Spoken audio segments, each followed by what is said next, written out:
It's a Sebon Podcast Show. It's a Sebon Podcast Show. Everybody's welcome. Peace and love. It's a Sebon Podcast Show. Bam, we're live. Bam, bam, bam. Good morning, Jonathan Ortega. Good morning. I saw I got an email yesterday. I haven't opened it yet, but it looks like I got some sort of access to the games. Pretty pumped about it. Eric Jensen, Danielle Brandon at the West Coast Wadapalooza. Oh, please. See, there's no fucking way she's showing up there. Augustus, good morning. Good morning. I heard there's alligators in the lake where they are swimming. Joking, not joking. I heard it, and then I looked it up and started trying to figure out what lake it's in. And I did hear that there are concerns from athletes that there are alligators in the lake. Then I heard that lake only has small alligators. Then I started looking, and I couldn't find any evidence that there were actually alligators in those lakes. But they are alligators that are near those lakes. Anyway, I so would not want a games athlete to be eaten by an alligator. I wonder what would happen if they would just stop the whole if they would stop the whole games if an athlete got eaten by an alligator. Or do you just keep going? What do you think, Paige? Get eaten by an alligator. That's all I heard. If an athlete were to get eaten by an alligator or bit by an alligator, you think they would stop the whole games or just like have like a moment of mourning? Did you hear that the lake has alligators, or wherever you guys are swimming has alligators? No. Oh. What do you think about alligators? They're kind of creepy. Dude, they're crazy. It would make me swim a lot faster. So I guess that's a benefit. There are some weird animals. Like the hippo is so weird. Terrifying. Bizarro world. Aggressive. Like, where are you from? Why does your face look like that? And then, every once in a while, like, you'll be flipping through like some magazine somewhere, and they'll be like, they found this creature 10,000 feet below the ocean. It never sees the sun. And you look at it and you're like, what the fuck is that? Yep. Or like a giant this thing like squid. glows in the dark. Yeah, it's got like one tooth, and it's translucent. Yeah. Or every once in a while, you'll see the story pop up on your feed, Python eats woman, and then they show you a picture of the python, and he's just like massive, yeah. Anyway, I heard there's alligators in the lake. I don't have it verified yet, but I guess there are alligators in lakes in Texas. Yeah, I don't know what to expect. I mean, I saw it's like 20 minutes away. I did that much research, so it's not close to the venue. They didn't give the name, right? It's just people investigating from pictures and stuff and just rumors flying on the internet. Okay. I saw something like Marine something lake, so I Googled it and it's like 20 minutes away. Yeah, that's what I looked up too. Yep, yeah. That's what I looked up too. Okay. But I remember thinking, okay, it hasn't officially been announced, but that's what I was hearing too. Yeah, that's fair. I don't know. I don't try to guess anything. Like there's no point in guessing because you guess and all of a sudden it's completely opposite of what you guessed. So yeah, same with like the Chad workout. Like you look at it and it's like, hey, I'm not even gonna guess. Yeah, not even gonna try. Yeah. Are you ready to go hard this morning? I already went hard. At least once you did. Oh, today. tell me. Yeah. Tell me. Yeah. So we're doing our mock games weekend. So we're trying to simulate just the weekend layout. So I did 3 events yesterday. I'll do 3 today, 3 tomorrow, and 3 Sunday. Yeah, girl. So, yeah. But this is with the Misfits team and your training partner. Hold on, don't tell me. McKenna Enslin. Enslin. There's an S in there. Yeah. Enslin. You met her just a couple weeks ago. Oh yeah, on the Taylor show. Yeah, she's awesome. God, yeah, she's awesome. She is awesome. Thanks for doing that, by the way. Thanks for doing. Oh my God, that was fun. I thoroughly enjoyed it because I just got to watch McKenna go ham and see if she could do it, and and you guys just left. It's hysterical. Hey, is it hard? I was talking to. I don't think people realize how hard it is what Taylor does, just like emotionally. And then I interviewed Yella. I said, "Do you think it's hard?" He goes, "Oh yeah, dude, that must be crazy to go out and put yourself on the line week after week, just Yeah. to let people just get you." Hell yeah. I will say he does bias a little bit towards the men, but I mean, Very, very yeah. biased. But like, he did a 40-inch box, McKenna to do a 36. I'm like, that's not even close to equivalent. So, but I mean, it's part of the fun, right? Is like, he's going to put workouts in his absolute wheelhouse because that's a lot of money on the line. It should be called the misogynistic Kill Taylor show. We talk about it all the time. I'm like, if he puts something out there that's a little bit more equivalent for the women, I might throw my hand in the ring. I think there has been a workout or two that some girls have called me and been like, or texted me and been like, "Hey, I could have done that," and I think I believe them. I can't remember if it was Alex Gazan or not, but it was one of the ones with rope climbs, or maybe Justin Collins said, "Hey, Alex could definitely be." So there's definitely There's a few, yeah. Your career is your performances are ascending. That's right. Yeah. My age is also ascending. How old are you? I'll be 33 in 12 days. So my birthday is on the 24th. So yeah, I'm an old lady. And last year you went to the games and that was your best finish? Mm-hmm. And I stole that from your interview with Scott Schweitzer. But also most injured you've ever been in your life. Yeah. Yeah. I mean, the volume, it adds on, it takes a toll. Stress takes a toll. So I've gotten much better at stress management, especially this past year. And just continuing to learn from mistakes made in the past and just lessons learned. It's not, it's not a failure. It's a lesson learned if you do it the right way. So, do you remember the moment that you had? You go into detail in Scott's in the interview you did with Scott, great interview, and on Clydesdale, and you said that basically you got the injury from pulling off the ground, but the culprit, you think the cause was more related to how you were squatting, which I found fascinating. It speaks volumes of your self-awareness and your misfit team.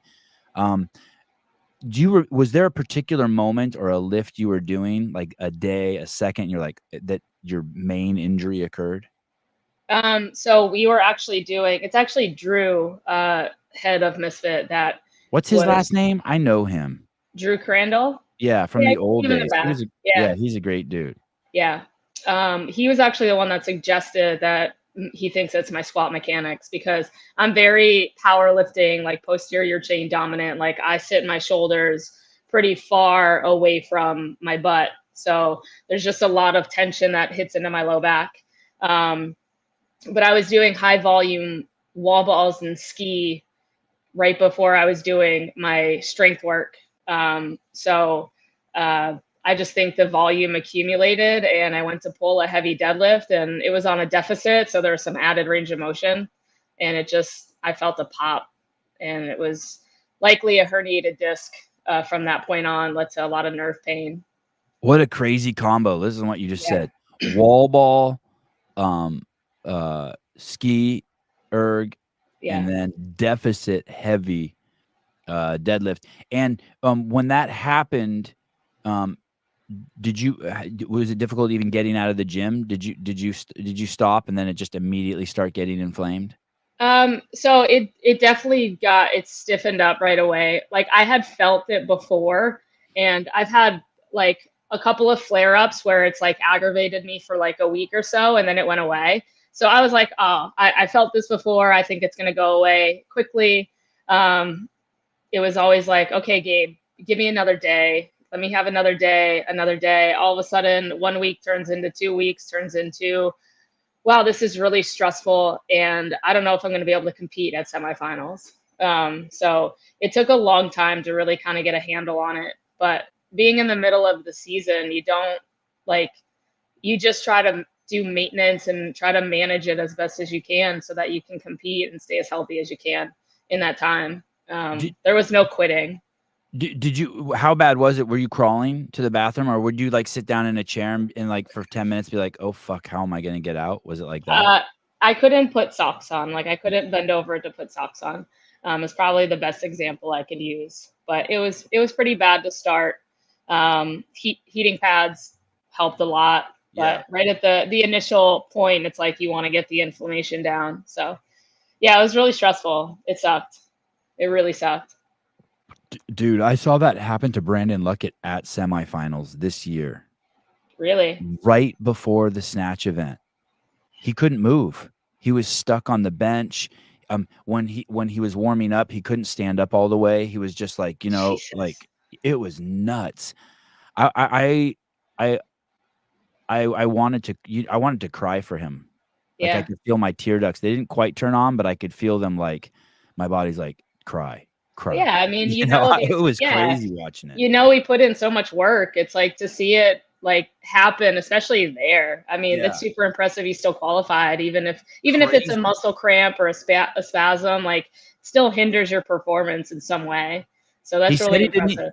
He said he didn't even feel it. 3, 2, 1, go. He just pushed right through it. Adrenaline. It's a crazy drug, right? Does so much. So you start working on your squat mechanics. What specifically did you do in your squat mechanics? I think more upright.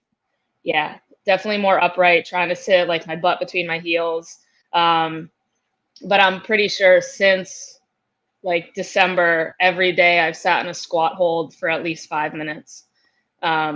Sometimes I'll do it up against the wall so that I can like really sit upright and keep my torso like vertical. Sometimes it's with the barbell, doing overhead squat holds, front squat holds, just regular body weight holds, but at least 5 minutes a day. And now it's just like, that's just what I do to start any training session. Yeah, and I'm assuming that before now it's paramount you're sweating before you start workout. Like you have to do a workout before you start working out. Yeah, that's one thing that I have done for every training session. I do at least 12 to 15 minutes. It's usually 15 minutes of just easy on a machine. Which machine is your go-to? It changes. So like right now, because there's so much volume and it's like, I get sick of machines every once in a while. So I usually do at least 5 to 10 minutes on a C2 bike just to get a lot of blood flow in my lower half. And then depending on the workout, it could be echo bike, ski, rowing. It's usually a mix of 2 to 3 machines every time. Jogging, running. When you look at, are there any athletes you look at out there who are like really upright and you're like, okay, that's the position I want to be in now? I mean, I think most athletes in our sport do a really good job. Actually, Nick Matthew is one of them. Ricky Garrard was one that I could notice, like they're really like can drive their knees over their toes and just sit in that nice upright position. So it's just, it takes a lot more like mental awareness to do it because I can. It's just, I usually resort to like, oh, I could do more this way. It's easier not to think about it. But I've had no choice but to be really aware with any squatting movement. And now it's like my quads will get super sore, whereas my glutes would in the past. Is it so significant that doing it, you've even noticed some body composition change? Like, did your glutes and your quads get bigger or more defined, or have you noticed? I don't know. I haven't really paid attention. I haven't like thinking about my physical appearance like through games training is not like, it's not one of the things I'm thinking about. I'm just kind of eating for performance and making sure that my recovery is up as much as it can be. Are you speaking of body and eating as you go through this game simulation? Is that also one of the pieces to make sure you're getting enough food, practicing eating? Yeah. So we practice like sodium intake, making sure like before and after the longer endurance events that there's a lot of electrolyte replenishment. I'm eating extra carbs as I would throughout a games weekend. It's a lot of work. It's actually like the least favorite part. Like people are like, oh my God, I want to eat so much food. But like by day 2, you're sick of it. Like it's just a lot of work. But having the help of like, tell me what to eat and when to eat, taking that guesswork out helps a lot. What's the go-to carb in between workouts? What's the easiest thing to get down? It could be Gatorade, applesauce. Right now, like with the heat, like a cold applesauce pack is like, it Like hits just right. like the baby Yeah. food ones used to. Yeah, Yeah. yeah, They're yeah. so good. Fruit snacks, gummies, anything like that. It's easily digestible, but it's funny. I like will drink a Gatorade Zero like on a non-training day, and now I'm like, I call it full fat Gatorade, aka like full sugar Gatorade. And regular Gatorade is just so much better. My boys have been doing a bunch of 3 and 4 hour jujitsu sessions, or just like Ooh, martial arts sessions. So it's just 3 to 4 hours just straight, like an hour in the morning and then 3 to 4 in the afternoon. And I make sure I get ordered a bunch of those baby food packets online, like ones that just mhm. have the fruit in them, and they say no sugar. And I make sure, like, Added after sugar. at every hour mark, yeah, suck one down. Every hour mark, suck one Yeah. down. Yeah. Yeah, it definitely helps. I definitely, with the longer sessions or with doing events this weekend, I make sure like immediately afterwards too that I'm getting some in, just so I'm fueling uh, and getting carbs in from what I'm using. So So you go to the games, 2023, have your best performance. Are you injured during the games? I wasn't necessarily injured. I was very hesitant with everything I was doing. Mm, Um, mm. I feel like Does that having mean a you're in lot of that means you're in your head more than you wanna be? Is that what is that 100%. okay, Yeah. okay. My confidence wasn't there. Like having the 1 rep max snatch and clean and jerk, I was like, I hope to just put up like respectable numbers and be happy with that. Um, so sandbag stuff surprisingly never really aggravated me. So even a heavy sandbag at like 150. So having a lot of sandbag stuff at the games was kind of cool. And it was slightly lighter.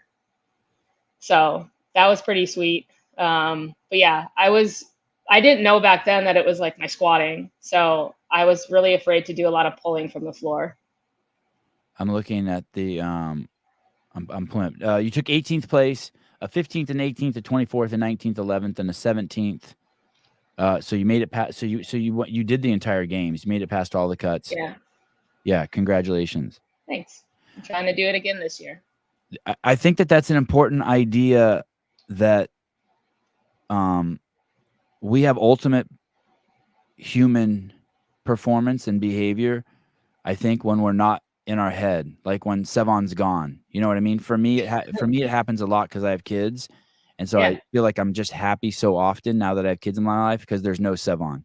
I mean, it's just completely selfless. And so you're out there and you're training, and when there's no Paige, right? Like the Paige in between your ears is gone, and it's just Paige in Yeah. her body. That's when the shit's going down. Yeah. When you get in that flow state. Yeah. Yeah. Hmm. You were, and then after that, you did Rogue. I did, which is, again, I look back at 23 and I'm like, I don't know how I did all of this stuff with how I was feeling. Like the body, like the back issue just took such a big toll on me, like mentally, physically. Like I felt depressed within the sport, and like I was never going to get out of this like rut of an injury. So then, yeah, I went to Rogue, got a last minute invite, which was really cool. Unfortunately, like I believe Alexis Raptis stepped out. Um, so they sent me an invite, which was really cool. Yeah, that was an incredible experience. That was on my bucket list to go to Rogue. Tell me why it's dark, because of the stories you're telling yourself. Tell me why it's Yeah, like I just didn't feel like I had the right like tools in my like mental kit of how to cope well with the injury and how to not let it just kind of like drain into every other part of my life, like my personal life, my coaching life, and just everything. My just everything seemed to take a hit from going through an injury like that. And for anybody that's been in like pain for a period of time, I think can understand that, like what it does to you mentally. Like you just feel pretty miserable. So yeah, it led to just a lot of changes. And ultimately, like it came to a head, like back in late November, early December. after Rogue. It was after Rogue, yeah. So just a lot of changes in my personal life back then. And I was like done feeling like shit.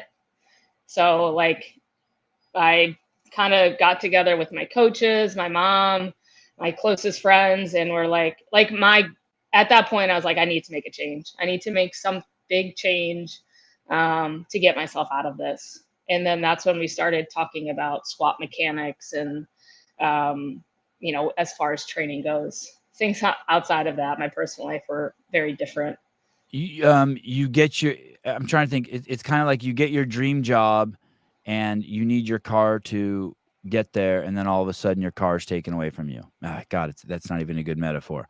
But basically, You get the idea. basically everything you were putting your life towards, the piece it was coming together, but you were sending your performance and your ability and your experience, and then all of a sudden the main piece, your body, wasn't there, and you couldn't do it. So your mind wanted to be there, but your body was different. There's a conflict there, and then you start telling yourself these stories. Do you remember like the worst things you would tell yourself? Like were you at the point of like, fuck, it's over? Like, do you start planning a different life? Like, I guess I'm gonna Yeah, do that. You do. actually, yeah. It's like, okay, well, what am I going to do if I'm done doing this right now? Like, what is the next step?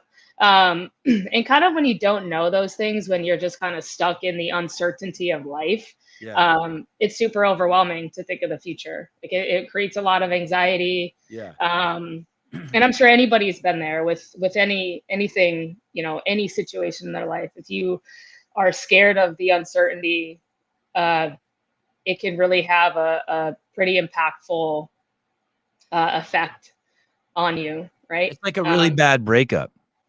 Yeah. Speaking of, yeah. Yeah. So when you were on the when you were on the show with Scott, very quickly it looked like you were going to start crying. Yeah. And then I had multiple moments. and then you were pushing it down.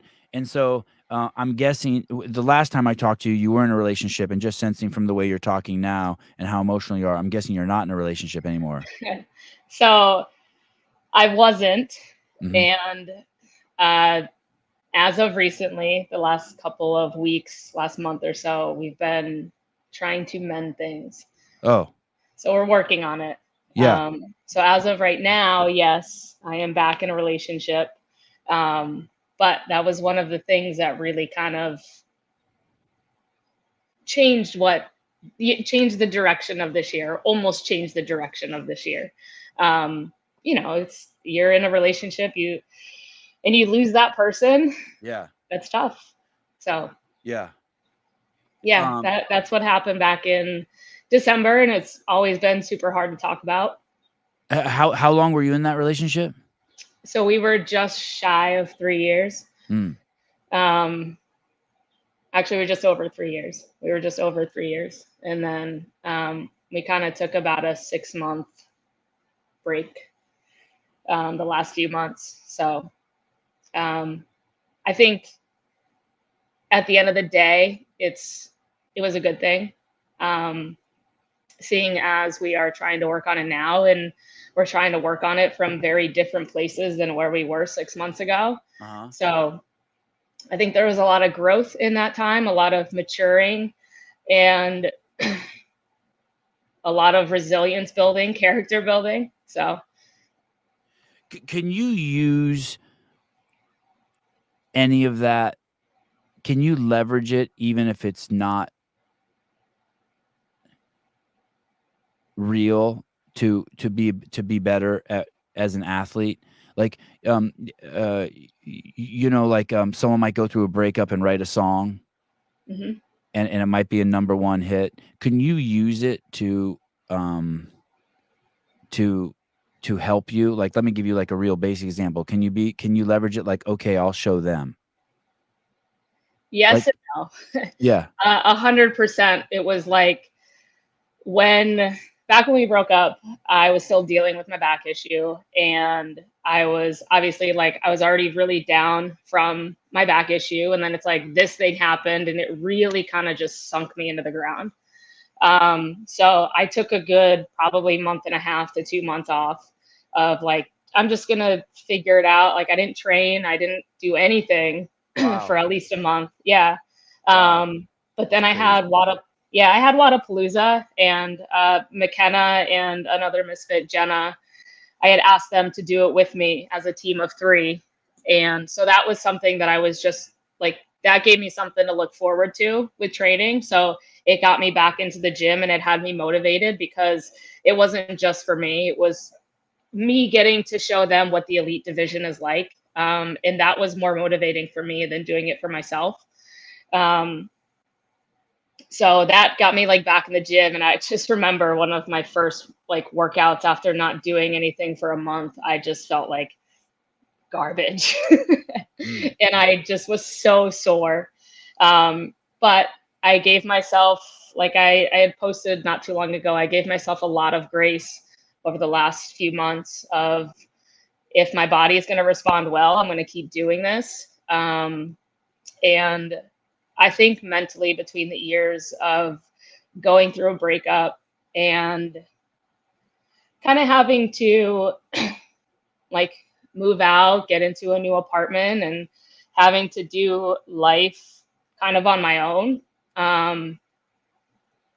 was helpful. Like, I think I was able to just take a step back mentally and put my energy into the things that I needed to, and kind of learn a lot about myself and how to just approach other people in a better way. So even though that like I was sad and upset and depressed, or, you know, all the negative emotions that come along with the breakup, I didn't want to let that affect what I do. I didn't want that to affect my job as a coach.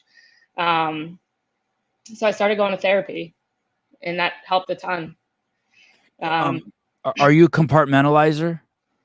Not really. No. I don't Okay. have a great Good. poker face. Good. I don't have Okay. a great Good. poker face when I'm Yeah. upset. I love that.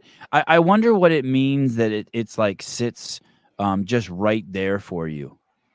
Do you know what I mean? I wonder what the implications are, that it's such a it's like such a powerful part of your story, that like just even like 2 minutes into the interview with Scott, it's already there. So somehow it's like really present for you.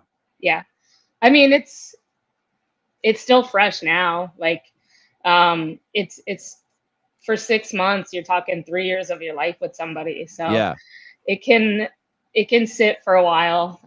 And I knew that it could have that kind of lasting impact. It's what happens when you love somebody, right? Yeah. So, but we are working really hard on it. And it's just going into a relationship, just like any other relationship, going into it with a lot of intention, and a lot of care about the other person, and making sure that I'm way more aware of the things that I need to work on within our relationship, and vice versa.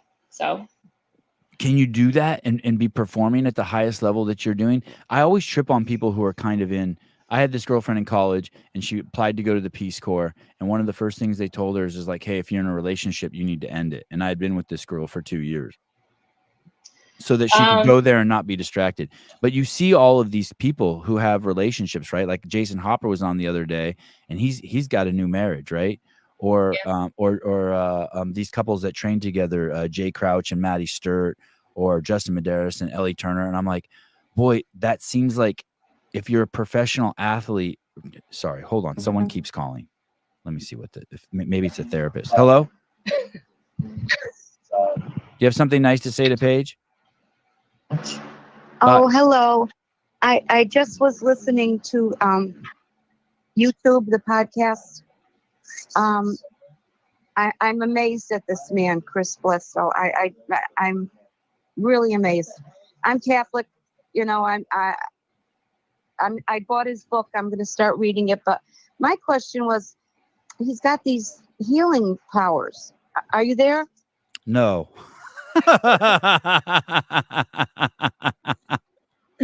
what? I don't know. Chris something. I don't know who that was. Chris Bliss. I have healing powers. Don't interrupt me while I'm using my healing powers. You know, you're the only one that can actually get me to open up about this. I have. That's not true. I just feel like I'm I'm okay to open up about this right now. Yeah. Boy, it seems risky to even be in a relationship with, and it's a theme that I love to explore, that what it takes to be with a CrossFit athlete. It takes a very, very special person, I think. Yeah, I don't think it's an easy relationship to be in. But they need space. They need great people need a lot. People who want to achieve great things, fringe things, need a lot of space. yeah, but I'm also like I don't know, I'm like a big pit bull dog. I need space, but I want to be touching you. Yeah. That's a great example. Yeah, yeah, I see that. But yeah, it just, you care about somebody and you want to make it work. And as far as, it's funny you say that, because right before semifinals was when Ben and I had talked on Memorial Day. So I was leaving that week, like that Tuesday or Wednesday. And I was going over to his house to set a boundary for the weekend of like, hey, we're broken up. I need this time. I need this space. Please don't send me a text message of good luck or anything like that. I just need to set that boundary before, so that I could be clear-headed going into semifinals. And so I was going over there on Memorial Day to do that and to talk to him. And as I was like getting ready to say these things, he just cut me off. And he's like, actually, before you say what you need to say, can I talk? And I was like, yes, go ahead, of course. So he kind of started talking about where he's been mentally, what he's been doing, how he's been feeling. And he's like, I want to make this work. I can't see myself not being at semifinals. They're supporting you. Oh, damn. Yeah. So he ended up booking a flight. So he works at a job, like getting time off was a little tough the week of, but he ended up cut you off at the pass. You're like, hey, you were about to say I need space. And he's like, I'm going to be closer than ever. Yes, actually. And he did that. And I started just crying my eyes out because I was just very happy in the moment. And I was already super emotional. So think of the risks. And so you took the risk and let him come. So that's a crazy risk, man. Yeah. Back during quarterfinals, we kind of talked a little bit back and forth. And I had said, like, we had a sit down conversation. And I had said, like, hey, like, don't regret not being at semifinals if you really want to be there, because I want you there. I've wanted you there this whole time. Right. So fast forward to semifinals, he says he's booking a flight to come out Saturday night to see all of Sunday, which by then you're still seeing half of the events. Right. So he did that. I only told my mom prior to going down there. I didn't tell anybody else. I kind of kept it private. Then I told my coach like the day before we were starting, and I'm pretty sure he was ready to shit his pants, but he was very respectful and supportive. And he said, as long as you are mentally okay to do this, then okay, let's do this. Because it introduces another piece. Yeah. That's why you're coach. 100%. And everybody who's been supporting me has been supporting me for a long time. And at this point are very protective. Which I love that about everybody that I have in my corner. So again, it's family. And so everybody was just concerned that this could mentally mess with me. But like in my heart of hearts and in my gut, I was like, I know I can still go and do this. So whether he's there or not, I know I can go and do this. I was just happier that he was there. You were. Did it reinvigorate you on Sunday? I was excited to see him at the end of the finish line sitting next to my mom. So a lot of people saw it on the broadcast back home and they're like, did you guys see that? Is that really Ben? So yeah, that was a really big deal that he did that, and very appreciated. So since then we have been spending more time together and just trying to be very intentional about things and fixing the things that went wrong between us, and being a lot more aware of each other's feelings and, you know, all that work that comes with being in a relationship. If it's any consolation to you, the first 10 years of my relationship with my wife, we were in and out of the relationship so many fucking times with each other, more than I could count. And now I've been with her over 20 years and I can't think of any, like, I can't even believe we did it. And I'm like, it's the crowning achievement of my life, and it's so fucking good. Like, I think the conventional wisdom is like, hey, you broke up, and you broke up for a reason, and maybe you guys just don't belong together. But I'm so glad. And we were young. I was your age, as that ebbed and flowed, right? But by the time we finally had kids, she was 39 and I was 43, and we had already been through it all. It was so awesome. We had all the fights. Yeah. And I mean, it's a choice, right? It's a choice to love somebody, and it's a choice every day to choose them. And yeah, it's a choice. I do think that, you know, there's still, you know, we're still working on things, but I think if we come outside, like you know, on the other end of this, we're going to be a lot stronger than going in. Is when you say you go to therapy, what does that look like? Is it like they is it like, hey, you need to work on yourself, you need to take personal responsibility and accountability? Or is it like, hey, I mean, like, there's so many different ways, right? It could be like, hey, you just attract bad guys, or hey, you have this character flaw that's always going to push people away every time you're intimate, or you know what I mean? Like, what do you uncover? What do you uncover in there? So ultimately, I was going to therapy to kind of grieve this loss of breaking up. So that was kind of the initial reason I wanted to start going. So that was part of it. But the other part of it was, I do have these flaws, and I want to be a better person, and I want to be more self-aware of these things so that I can be better. I can be better, not just in a relationship, but in my friendships and in my family relationship and in my coaching relationships with other people. So ultimately it was, I just want to be a better person. I want to have better tools in my coping toolkit, you know? So there's a little bit of both. There was the grieving the loss, but that quickly turned into, so it's not quite grieving a loss anymore. Now it's kind of, what can we do as a couple to just connect a little bit more, especially as we're now getting back together? Like, what are things that we can do? So it's a little bit of relationship building and still working on myself. Do you like your therapist? I do. She's really great. I was recommended to her by a friend. And she's just like, I walk in and she's in like a baggy t-shirt and pair of jeans. So like, it feels very comfortable to just like sit on the couch and chit chat with her.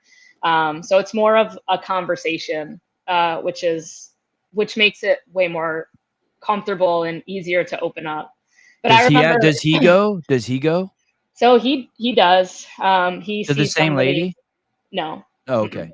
No. So he started going back a couple months ago as well, but he does it online. I'd be coming back from my therapist appointments and be like, he says it's your fault. She told me it's your fault. Well, I do remember like my first appointment going in, I sat down on the couch and she's like, so what's up? And I was like, oh my God, I just start bawling my eyes out. Yeah. But it's been really nice. It's been super helpful. And it's helped me be a lot more clear-headed. And again, self-aware of like, if I had a bad day in training, I don't want that to move over into, okay, well, I have to go coach for these next 2 or 3 hours. I don't want it to impact that. And I think I've done a much better job at balancing that this year than I have in years past. Does that help your overall goals too? Like when yeah.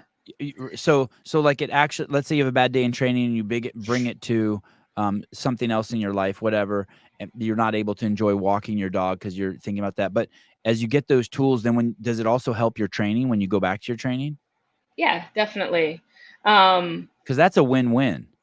Yeah, it really is. I think I have had way more fun and I've enjoyed training a lot more this year. Obviously, the injury last year had kind of been a setback with that, but I made a lot of changes in the beginning of the year, from getting up early to having a training partner to having more communication with my coach. Like, there's just a lot of things under that umbrella of big changes that have led to a really good year so far. Yeah, good on you for making those changes. Thanks. So I kind of knew going into semifinals, I was like, if I can just be consistent as I usually can be, I'm not going to have a problem qualifying. My ultimate goal was to be like from like fifth through seventh. Sorry. So finishing eighth is not too bad. Was it eighth? I don't remember. Yeah. I think eighth with some powerhouses, man. Crazy. Your Tia, Alexis, Emma, Danielle, Shelby, Haley, Brooke, Paige, Semenza, Chloe, David, Carolyn Stanley, Lexi Neal, Annika Greer. I mean, it's nuts. Amanda Barnhart, Fee Sagafi. I mean, what an absolute crazy Carolyn Prevost. What a crazy mix of Carolyn Spencer. I mean, you were with some savages. Yeah, it's a pretty scary field to be in, right? Like, especially if you're a rookie and you're trying to qualify. Like, you're looking at, I mean, how many top contenders in the top 10 in this field alone. So what I do when shit hits the wall is I start getting rid of shit. Decluttering your life. Yeah, like throwing stuff away inside or in my outside my life, like just stuff around the something I'm like something I've kept, I don't know what. Let's say there's like a favorite picture of mine, but I've never hung it. Fuck it, it's gone. Shoes that I've like had for 4 years that are my favorite shoes that hurt my feet, you're gone. Nope. Change. But I also do that like with stuff inside my head. You know what I mean? Like, I'm throwing that thought away. Fuck you. Like, even if it's like you're just not there. Stop listening to the radio. Yeah, stop listening to the radio when I drive. I just start like throwing stop buying certain things like that when I went to the store. Let's say if I bought a bag of popcorn every time I went to the store, done. Never doing that again. Well, I will say, like, I don't add shit. I feel sorry for people who add shit.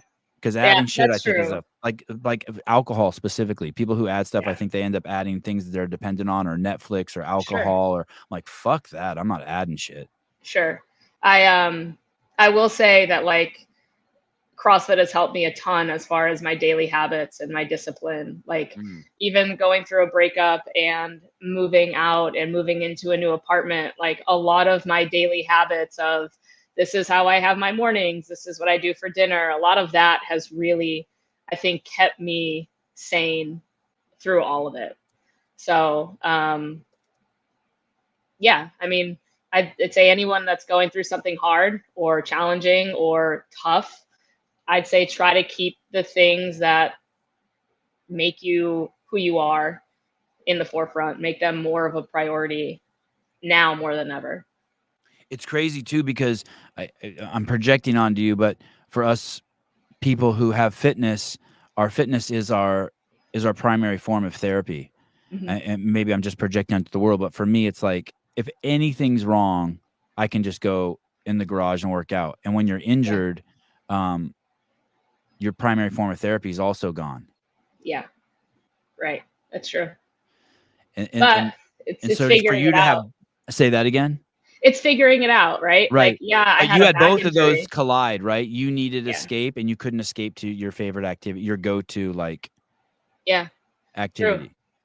I leaned on my mom, my friends. Like, I leaned on them as much as I could. My cats, like, if you're resilient enough, that's what I've learned. Like, my mom she grew up with a single mom of 5 kids, and they were poor. And so she's one of 5, and like, she just had to figure it out as she grew up and got older. And got a job with the city of Wilkes-Barre, retired with a pension. Like, she's very resilient. And What's your mom's name? Her name's Joanne. Yeah. So like when you have 5 kids and you're a single parent, there can be no Joanne. Right. There can be no Joanne. Yeah. Like, so yeah, she's very resilient. And one trait that I love that I take from her. It's interesting too, right? You your mom didn't have a relationship, just like a lot of our parents didn't have relationships, you know. So we don't have models for relationships, and yet that is a goal you want to have. You'd like to have a relationship and get old and die with someone. Yeah. Yeah. Wait, what do you mean? Say that Like again. we didn't have examples of that. Your mom, you didn't have, you know what I mean? And like Okay. a lot of us didn't have examples of that, right? I grew up with a single mom too, and so Sure. I don't want to say like we're doomed by any means. That's not what I'm implying, but we're blazing a new trail. We're doing something that wasn't modeled for us. Sure. Yeah. Yeah. And I mean, there are a lot of things from my mom and dad's relationship that I love. Right. And then I can also see the things that they have, I guess I'll call them flaws. Right. So it's like you also can learn from your parents, and it's just as you get older, not letting your inner child take over your emotions. There are a lot of habits I had as a child that don't help me as an adult. So, Right. yeah. Kill Taylor's $2,500 next week. Can you give me a good workout? I'll do it. Hey, I think you can beat him at this one. We'll see when you post it. I think you can beat him at this one. I'm That would help surprised. my games. When I think, are you only 5'3"? Mm-hmm. That's so weird. When I think of you as tall. No. Oh, interesting. Not at all. Okay. Yeah, when I think of like Rebecca Fuselier, I think of small. What is she, the same height? Like one of those little jam jars. Yeah. Yeah, one of those little tiny jam jars. Like, you know what I mean? It's just like one scoop on a piece of toast. You spread it around. I love her videos. I think they're she's hysterical. The best. Yeah, she's they are so good. I don't know her very well. Like, I only met her at the games and we didn't talk, but like beacon of light. Videos are fun. Yeah, she's a beacon of light. Yeah. Good kid. How old is she? I don't know. 12. Yeah. Stop. All right, dear. 5'8". Whoever's saying that, you guys are. Yeah, I know. That's so what I far think. off. That's what I think. That's what I think. I think of Paige Semenza as 5'8". Yeah, I think of. Thanks for getting me to open up. You're wonderful. You're pretty easy to talk to. Yeah, thank you. You're a wonderful human being. I'm glad I met you. I can't tell you how flattered I was that you called the Kill Taylor show. I got all giddy. We were pumped. Tell McKenna I said hi, and hopefully we'll see you guys this week if you're around to get the money. All right, sounds good. Have a good rest of your day. I'll see you in 3 weeks. See ya. Ciao. Go Bucks. My favorite little jar of jelly. I was gonna ask you what flavor. I don't even care. I like them. I like them. I like all those little jam jars. I don't like fruit, so. No fruit for you.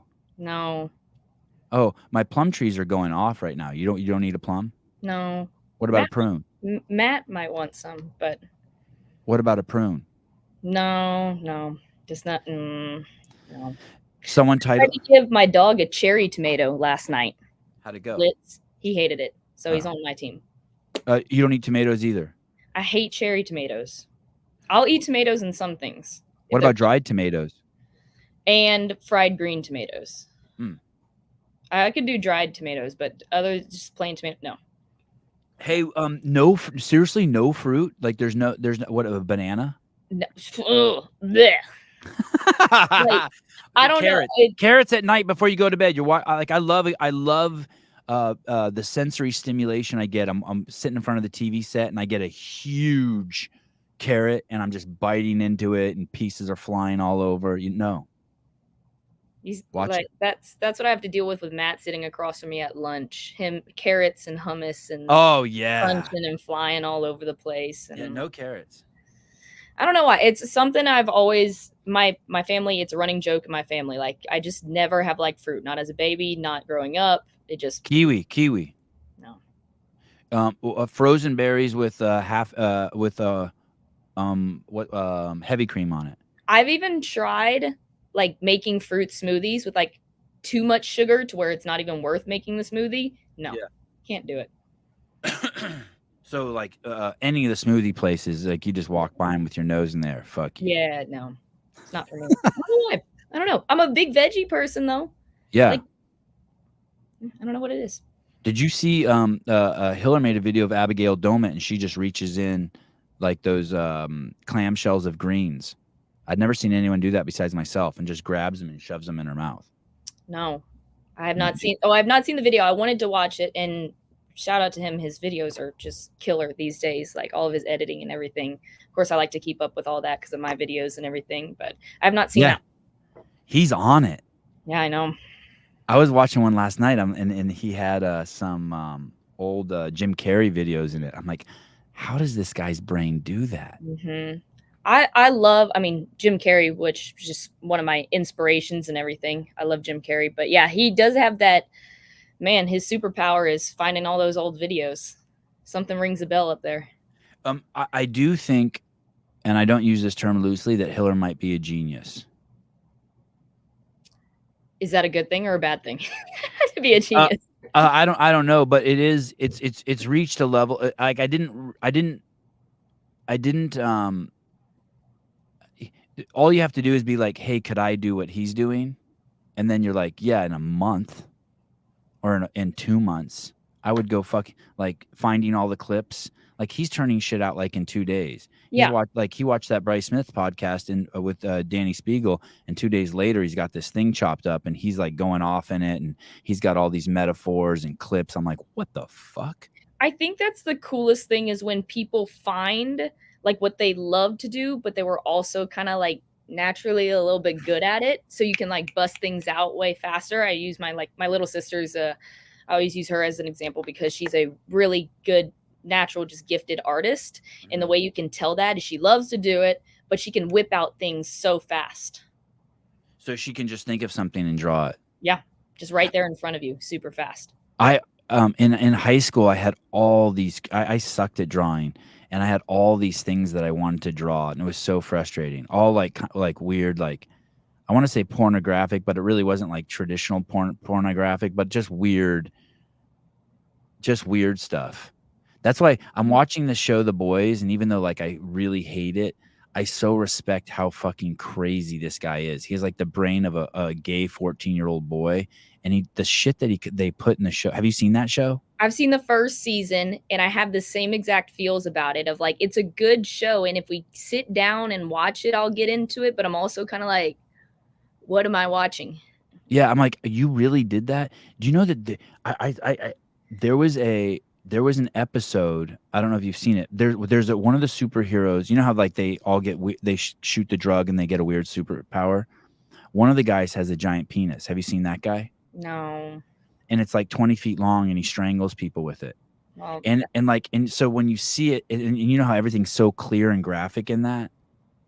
And so like, anyway, there was a scene when one of the guys opens a door where that guy's in it, and it ejaculates on him and completely covers him in semen. I'm gonna say something just because I have not got that far in the season. I'm sorry, Yeah. But I'm intrigued now. This is why my mom doesn't like when I go on your podcast. Oh, hey, I'm disgusted by that. It's vile, and I only watch shows like that for research. But at some point, I just realized after watching 4 seasons that I just watched 4 seasons of gay porn. I mean, I got more or less like it was a little bit gross when I watched. I've only seen the first season. Like I said, I don't even know how many seasons. It only gets grosser. It only gets grosser. But we kind of like it had a storyline, and that was very like interesting and everything. But I'd catch myself being like, "What am gross?" You know, I don't know. And I just imagine like, what are in the writers' brains? Right. You know? I think they think of shit, and there's no limitations. Yeah. How about this? The costumes are atrocious. Like they're like. They look like they're from the 1970s, and yet the CGI is like on a whole nother level. Like that's not an accident either, right? Like their Superman character, like who made that suit? Yeah. It's pathetic. But it's supposed to be like that, I guess. Just cheese dick. I don't know, but that is the thing in like it's I guess the blessing and the curse of media these days too, is like you put something wild out there, Yeah. like you're gonna attract people. I don't know if it's good or bad, but I mean, people do some wild things. And I mean, that's when I watched that show, I was like, who's writing this? How about the characters? I was tripping on this the other day. The characters' obsession with social media, right? And they're superheroes, and they're just all obsessed with the number of followers they had. And then I looked up that main character's. I looked up her name, the Starlight Girl. She had to take a break from social media because of mean stuff people were saying about her on social media in real life. Real life. Yeah. And I'm like, how's the irony in that? Yeah. You put yourself on a show that's so crazy. I think the irony was just like, it was like real life meets fiction. I was also thinking about this the other day. I was watching Hiller's video on Danny Spiegel and Bryce Smith, and I was thinking about this. You know, like if you start smoking, someone should tell you, hey, there's two things you need to know about smoking. It ends in two ways. You have to quit a horrible addiction that's going to really challenge you, that's harder to quit than heroin, or you're going to die from lung cancer. That's how those two end, right? That's what everyone should be told about social media. Like if you go on social media and post, what you are doing, whether you know it or not, is begging to be judged.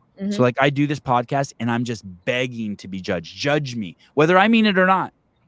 You buy that? Yeah, no. So one of the things I always say about social media, especially since there's a whole lot of just bringing up like that podcast, because I did see clips of it, and just social media and being like a woman on social media and everything. Obviously, I post like some pretty weird stuff just in the comedy realm and everything. But I always say whatever I put on my page or on the internet or whatever I do in front of camera is fair game. Like, people can do what they want with it. They can say what they want with it. It just kind of projects what type of person you are and everything. But I can't be heard about it. I'm accepting the fact that I'm putting something out there to get attention, and we'll see what attention it gets. I hope it spread. That's my goal, is to spread a positive message and everything, make laughs and smiles and everything. But whatever is on the internet is pretty much fair game. And when I did smoke cigarettes, I remembered people would say, hey, can I have a cigarette? And I would say no. And 9 out of 10 times they would get upset. You know, hey, do you have an extra cigarette? And I would always a lot of people I'd tell us, I'd be like, hey, you asked me a yes or no question without being ready to accept no. That's on you, motherfucker. And so if you post something on the internet and you want likes, you better 100% be ready for the worst negativity ever. If not, it's on you. You likes don't exist without dislikes. I always tell myself that, like, good doesn't exist without bad. If everything is really good, there's no such thing as good. Be completely what did you think was going to happen? Anytime you walk out of, and the other thing is this word influencer. We're all influencers. When you walk out of the house, how you park your car, how you smile at people, how you put your shopping cart away, how you stand in line at the grocery store, you're influencing other people's behavior, how you talk to other people. And so when you do it on this platform that has, I don't know, Instagram has 2 billion people on the platform, you're an influencer whether you want to be or not. You're influencing that's your role. That's part of being human. Yeah.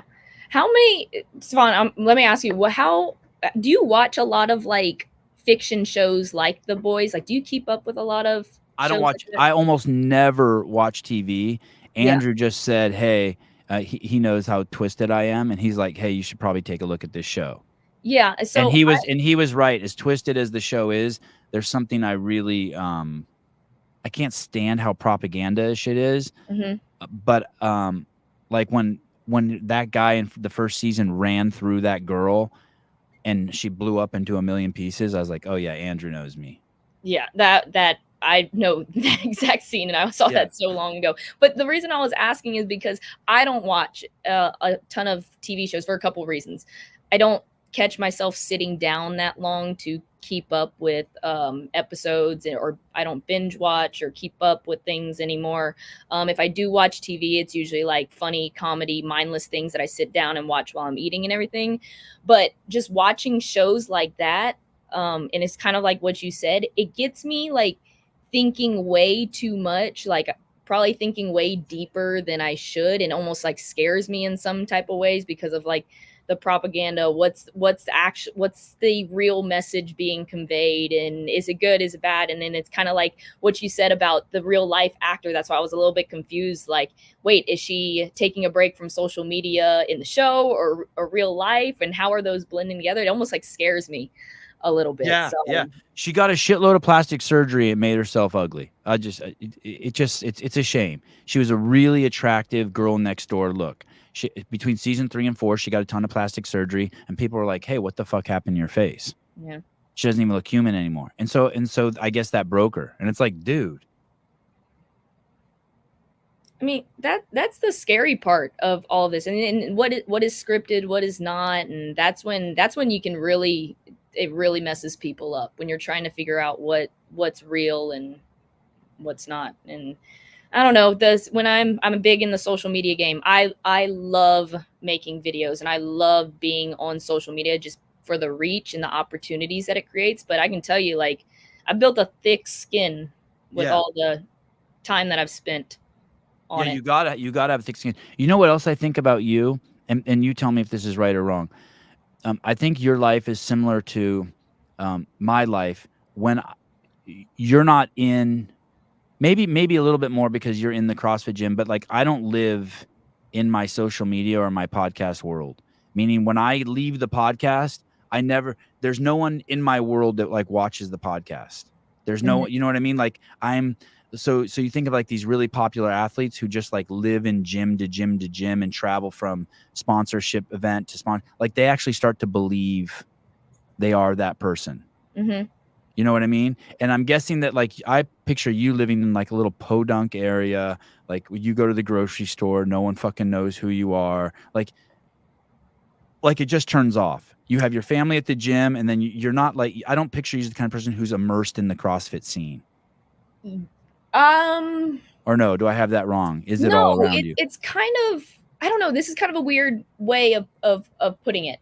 I've only been caught in the grocery store one time, and it was the most awkward thing ever. I go, "Oh, I'm sorry." But that's only happened once. But I think first of all, I know like what I do in the gym and what I do online is more or less like my fun projects and things I really, really love and want to do. But the one thing I need is just my husband, my family, everyone around me. That's the only thing I need. And I just like to supplement with the fun things and keep things fun and everything. But I think the real thing that keeps me so level-headed is, and this might be over years and years of just kind of building my social media, building kind of my name in the CrossFit space, is I could do something super weird, super out there, make the silliest face, do the most wild fart joke, which was a big hit a couple weeks ago and everything. Congratulations. And yes, farting's always fun. Fart jokes never get old. And be so comfortable with it. I don't care. Like I am who I am in the grocery store, in the gym, online. Like I'm just really comfortable at this point. So there's not like a whole lot of, I'm never uncomfortable anywhere. Yeah. If that kind of makes sense. And if there's a time I need to separate like what I do, it's more or less like put down the technology because I'm on it a lot, just editing and being on social media and everything. So, dude, that's awesome to hear you say that. How old are you? 24. It didn't happen to me till I was in my 30s that I started like experiencing like just glimmers of like, okay, I'm comfortable. I didn't even know I was uncomfortable until I had those glimmers of being comfortable. I always thought I was, it was like, I remember thinking in high school, all I was insecure. So I didn't know I was insecure. It was awesome. Mm-hmm. Do you know what I mean by that? Yeah. Say that again. I was in high school. I was only insecure. So, but it was okay. Cause I didn't have anything I was secure about. Like there was nothing in life I felt comfortable with. Mm-hmm. And so I was free being just 100% insecure. And then I started having these glimmers of like who I am, I guess. So you just kind of owned being insecure, like awkward. I didn't even know because I just thought that's who I was. I had no I was like just a fly that fluttered from one pile of shit to another. You know what I mean? How like zzz, zzz, zzz.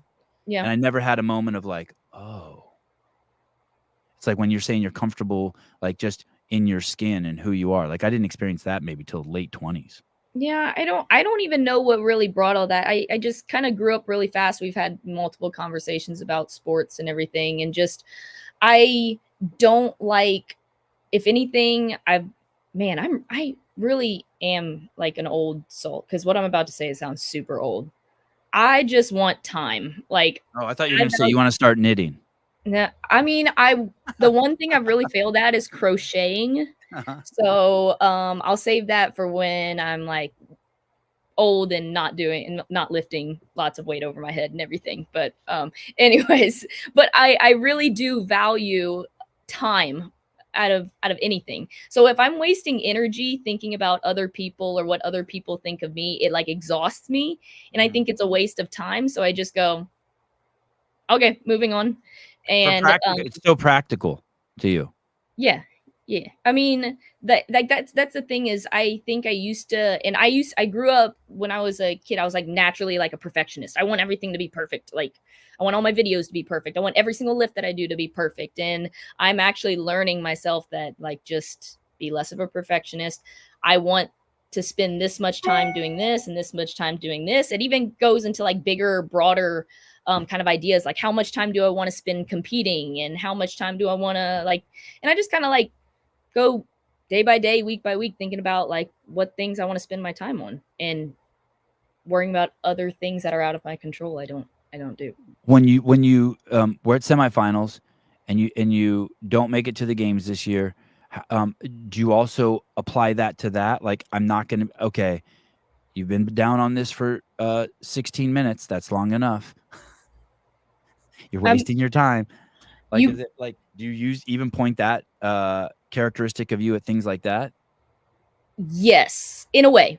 You caught me on kind of like, I'm climbing back up now. We wrap up semifinals. We didn't make the games. I'm heartbroken in the moment. I literally, like, this is where Matt is my biggest teammate and does more work on my crazy brain than even I can do, because I'm like, was it all a waste of time? Like, because I went out there, I competed really, really well. I felt like I competed really, really well to what I could do. There wasn't like any major hiccups along the way. So I'm over there questioning myself, like, what did I do wrong? Did I waste my time somewhere? Was there something else that I could have done, or just was it all for a waste? And I mean, that's just in the moment poopy self-talk that everybody has. So I'm just like, what does that mean? Like, are you trying to climb a mountain that you actually never had a chance to make it to the top anyway? That's what it feels like. Yeah. And I just was saying this yesterday, is I'm a big believer in like not so much in everything happens for a reason, but things happen and then you adapt and then make them like work in your favor, regardless of whether they're good or bad and everything. And when we made it to the games in 2022, I mean, that was, you can never take something like that away from me. The events lined up. I was fit and more than fit enough to like make it to the games, and I competed perfectly, and we made it to the games then. And then during that year, I was just thinking about the story yesterday, and it was making me laugh. Like, there was a lot of crazy life things going on then too. And in that moment, making it to the games in 2022 gave me the hope that it's always going to be possible, because I did it. It is possible. So I kind of ride that. And I know, like, even a season like this season where things went well, we did a lot of crazy, awesome things this season, and then competed well at semifinals, but fell short of the goal. I mean, in the end, like, when I calmed down and all my emotions calmed down, it's not a waste of time. It's just leading up to the bigger picture. But then after that, like, I had 2 weeks where I was just like, just feeling it.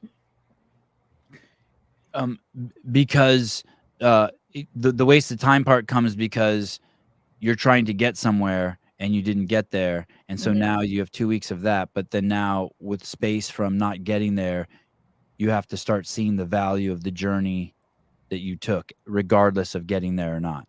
And it's crazy hard off season, or like when we only have 2 big or 1 to 2 big live competitions in the crazy sport that we're in. It's just a long, all I kept thinking is I'm obviously going for it again. Like I'm going to keep going for it for as long as I want to, but it is long. The off season is long. It's a lot of grueling workouts. There was a lot of tears in the off season too, but to be expected when you're trying to be the best, part of the best. And I mean, it is what it is. But I think I've always talked about like this is a huge part of my life right now, and I want it to be, and I want to put that pressure on myself and keep trucking along and everything. And then make sure I'm also using all of my effort in other ways that help like lift this long-term goal up, whether it be like my comedy media, putting my face out there and seeing what happens with it, you know? Yeah. You took a 14th place, a 23rd, a 2nd, a 16th, a 17th, a 25th, and a 15th. But as you got to that last workout, the door had closed already, right? Mm-hmm. Was that hard doing that last workout, No, knowing that the door had closed? You still go out there and compete as hard as you can. It really doesn't change anything. And I think I've said this somewheres before. I'm dumb enough to think if I can if I could win an event, like the numbers will somehow shake out. Yeah, good. I don't do the math. So you have a healthy form of denial. You're like, fuck you, Yes. I'm still going. Yeah. Yes. Yeah, I love that. Earlier you said that your mom doesn't like you going on this podcast. I think that's a very healthy she sounds like a very wise woman. What is it? Is it because of my swearing, or the subject matter, or I mean, there was a pretty interesting subject matter to kick off our just chat today, Savon. So Oh, right. It's not my fault. It's Amazon Prime. Yeah, I agree. I mean, those things exist, so we just have to accept that they're out there. Yeah, I respect people's parents so much, so probably I'm gonna have to be put on suicide watch knowing that your mom said that. But I'll get aside. You met my dad at semifinals. I did meet him. Yeah, well, for a brief second, I think I introduced you. I was like, "Hey, this is my dad," and he watches all your shows. So, okay, I met a couple parents there. And so they kind of just start jumbling up at once. But I really enjoy meeting the parents. Mm-hmm. Yeah, especially, and it's weird that I'm older than a lot of them. How old's your dad? We went over. I got his age wrong last time. He's 59. Oh, okay, so he's a little older than me. Whew. Some of the dads I meet, I'm like, Jesus criminy. Do you have one like 12? Hey, so we're on the subject of like social media and everything, and it's so cool to have when you start getting older, since I'm getting like so old and everything now. I've been told many a times that I'm in my mid-20s, and now I'm getting How old are you? 25? 24. 24, okay. But it's been interesting to see like my parents' response to being bigger on social media, and they just want to protect you, and they just want to protect you, and they're your biggest cheerleaders. So if they see like a funky comment on there or anything, they get so defensive, and I'm like, oh, everybody just chill out and everything. Yeah. And but that's the funniest thing is they're such the biggest supporters that I have in everything I do, and they weren't able to come to semifinals the previous year when we were in Pasadena. So having them there was a big deal. So it's not that she doesn't like you, Savon. We both put ourselves out there, and that's my mom, and she's going to protect. Yeah, I understand. I fully understand. It must be, you know, parents claim that they want the best for their children, but it scares the shit out of you probably when your child dreams big, right? So if your child wants to be the greatest, like if my kid said, I want to be the greatest fighter in the world, I would hate that. I don't want him going into a ring and getting punched in the fucking head. You know what I mean? Or if my kid said, hey, I want to be the first person to Mars, I'd be like, what? No. Yeah. Why don't you just stay here? Yeah, you stay here. You know what I mean? Oh, you volunteered to go into space and never come back and start the first colony on Mars? No, thank you. Like when I hear that shit, I'm just like, and dreaming big is hard. So few people dream big. People, because dreaming big is unrealistic. I mean, but why else would you? I'm just the crazy person that'd be like, this is going to be worth it. Might as well just go for it. But do you remember when I hopped on your podcast the first time? I do. I remember the response. Yes. I So that remember. probably has something to do with it too. Gotcha. It's fascinating to me. It's fascinating to me the response you get. Has that waned? Yes. Oh, Just put it good. out there, Savon. What happened? Yeah. I realized that you were dating your coach, and then I did the math in my head in real time, and people Mhm. fucking flipped out. Mm-hmm. Yeah. Yep. And it really has, because the only thing I could do about it is just live my best life and show how happy we are together. And we are now a year and a half married and Oh, congratulations. I don't even know if I knew that. Congratulations. crushing Yeah. the gym life. And we have so much fun doing everything together. And that was probably the initial craziness and everything. And I was like, dude, this is the People bat. were upset at me that I wasn't upset by your relationship. I was like, dude, Yeah. I just don't see what you see. Yeah. I mean, you'll never know every like fact about anyone's life, Right. but the thing that made me most comfortable, because we're going back to like talking about social media, is that I put out videos of us. I put videos out of me being happy. We do a podcast together, and if you really are that curious, you could know you can go and figure out like our whole stories out there for everyone to learn. But the people that make comments like that are just like the hot take people that aren't willing to go dig up and do the research and everything and see how like things really are and everything. But and also like I'm a little bit of I when people do that to me or us, like I'm a little bit of a firecracker, because I can be like, the longer I have this on my hand, the sillier you guys look. Right. Yeah. I feel that way about there's topics that I stood steadfast on. The big one obviously is George Floyd. And I have no I don't know what the word is, sympathy for someone who threatens a police officer's life, who drives around high on fentanyl, who uses counterfeit money, just all the and I am at first, and I have some takes like that, where it's like maybe against the vocal minority. But I same thing, I weeded out all those fucking angry people who are angry at me. Like, I get nothing negative in my DMs. Like, all those people are gone. People ask me all the time, oh man, you must get a lot of hate. I weeded them out. So I figured also for you, and although your following's like, I have 4,000 Instagram followers, you have 400,000 or whatever. Are you at 400,000 yet? Getting close. I think 376 or something. Yeah. So I'm not drawing in, I'm not drawing in, as many people from the wild, but they're gone. You know what I mean? Like I weeded them out, or they got tired, or they came to see the light, or whatever. But they're gone. That's where, and this is where you're probably gonna see me like start getting like really geeky about the only subject I was interested in school was psychology. And maybe that has something to do with why I like social media and how people like interact with each other and everything, whether it's in person, because we are very much interacting with people on a daily basis through our CrossFit gym and everything. We have hundreds of people coming in. That must keep you so grounded compared to other people, by the way. I mean, it's made me confident speaking in public, doing like just having confidence, just like interacting with people anywheres throughout life. But even when we get into social media over the years, like I've had my account for a long time, and I started getting big when we made it to the games in 2022, and it's been steadily growing since then. And of course, when you start growing the account, you do start getting a lot of just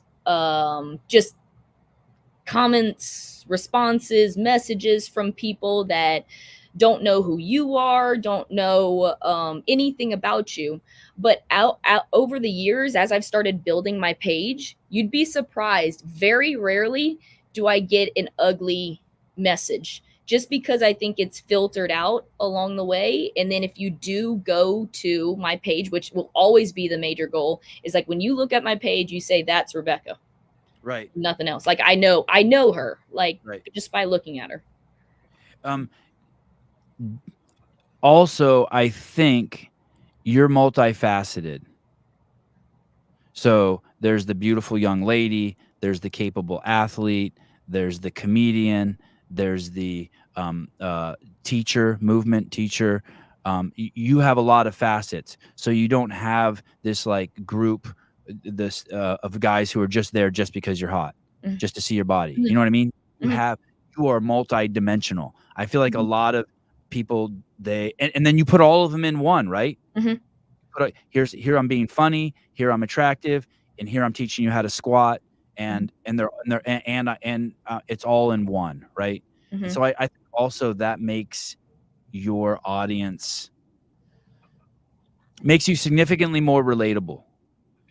That's the big word that comes across. You're not being just dumped into one bucket. Like a lot of people are just dumped into one bucket. Not to just pick on women, but like even bodybuilder guys, right? So like there's like guys with bodybuilder pages, and they have 1 million followers, and every single pose is. And it's just like that's who you are. So you can't really be put into as funny as you are and as joking as you are, you're also serious as a heart attack, and people know that. So everything is poses and everything like that. That's what you see. But at the same time, in this day and age, like what we started our conversation at of people having to take mental breaks from social media and everything, is everybody's trying to teach themselves and coach themselves, myself included, that I am more than just my sport. I am more than just my place on the leaderboard. I am more. And I hear that so much now, almost as if like putting it out there that I want to be the fittest in the world is almost, and I'm going to do everything that I can, is almost seen as like a bad thing these days. I get that feeling because one, like people are so much more than that, but I don't think they know how to show or be about it. You know, like I can put myself out there on the competition floor and say, I want to go to the CrossFit Games. I'm going to the CrossFit Games, and I failed. But I can also come back and show that, yeah, I'm in the dumps. It sucks, but you know, life goes on, and I'm going to go do other things. And they show that rather than just showing a picture like this. Like I'm okay. That's where I really try to push myself on social media, and that's the only reason I want to use it, is to show that story and write that story. So I'm constantly trying to like push myself up here. Like, what do people need? I was talking with Andrew about this yesterday too, and another thing is these athletes that lose themselves into like just that's all I am, that's all I am, that's all I am, and then when they come out of that phase, or when they start to struggle with the fact that they're not happy there, they kind of poo-poo that phase. And Andrew was like, hey dude, don't as you come out of that phase, don't poo-poo that phase. It's a great phase. It's a great luxury. I hate this word. It's a great privilege. It's okay to lose yourself in something like wanting to be the fittest. And do everything it takes. Everything it takes, and then come out and have a mental breakdown, and then regroup and take off, and have the realization, well, maybe I should attach to the Bible, or I should attach to comedy, or I should attach to some high rocks, or whatever the fuck you're doing that you're like all of a sudden. It doesn't mean that phase is bad. Don't discourage anyone else from losing themselves in something. It's a valuable phase, right? Would you agree? Yeah. That's what I've been trying to even just tell myself. I think my most challenging battle inside my head has been like, I want to be a CrossFit Games athlete. I want to be one of the fittest on earth. And what that takes is every bit of dedication and everything. But I also want to do these other things too. Yeah. But I just make sure when it's time to train, we go train. No, all of that stays off to the side. And when my training time is up, maybe it is like we talked about earlier, I do let that side go a little bit. And now I'm going to go work on my videos while I'm resting and recovering and everything. And I shift gears to that versus like, I've always said, if I was just training, me specifically, if I was just training and recovering nonstop with nothing else to do, I would get worn out. I'd stay in that phase the whole time. But also I know when I go to train, everything, it's blinders. It's like everything I know, I'm focused on trying to be the best in the world right now. I read this article. This was fucking 20 years ago, and there was a professor at Smithsonian, and he was I think the word is entomologist. He was an insect expert, and he was also an artist, and he was also a long distance runner. Mm-hmm. And so he had this cabin, and he would go to it, and he would run this 6-mile route, and then he would stop and put like mashed bananas and like rotten food, and then go another 6 miles and have it there, another 6 miles, and he had this loop that he did, right? And he would take his book with him, and he would run 6 miles, and then he would look at the insects that came to that, whatever that gross shit he laid out, a dead carcass or something, and he would draw them and study them. And then he would run another 6 miles, and he would draw, and he would do that. And that's what he did. And he talked about how when he would come home and his cabin out in the woods it was in the Northeast somewhere, his kitchen only had one bowl and one spoon. And he cooked everything in that one bowl and just ate out of that bowl and used that one spoon. And he had kept his life in this really small loop.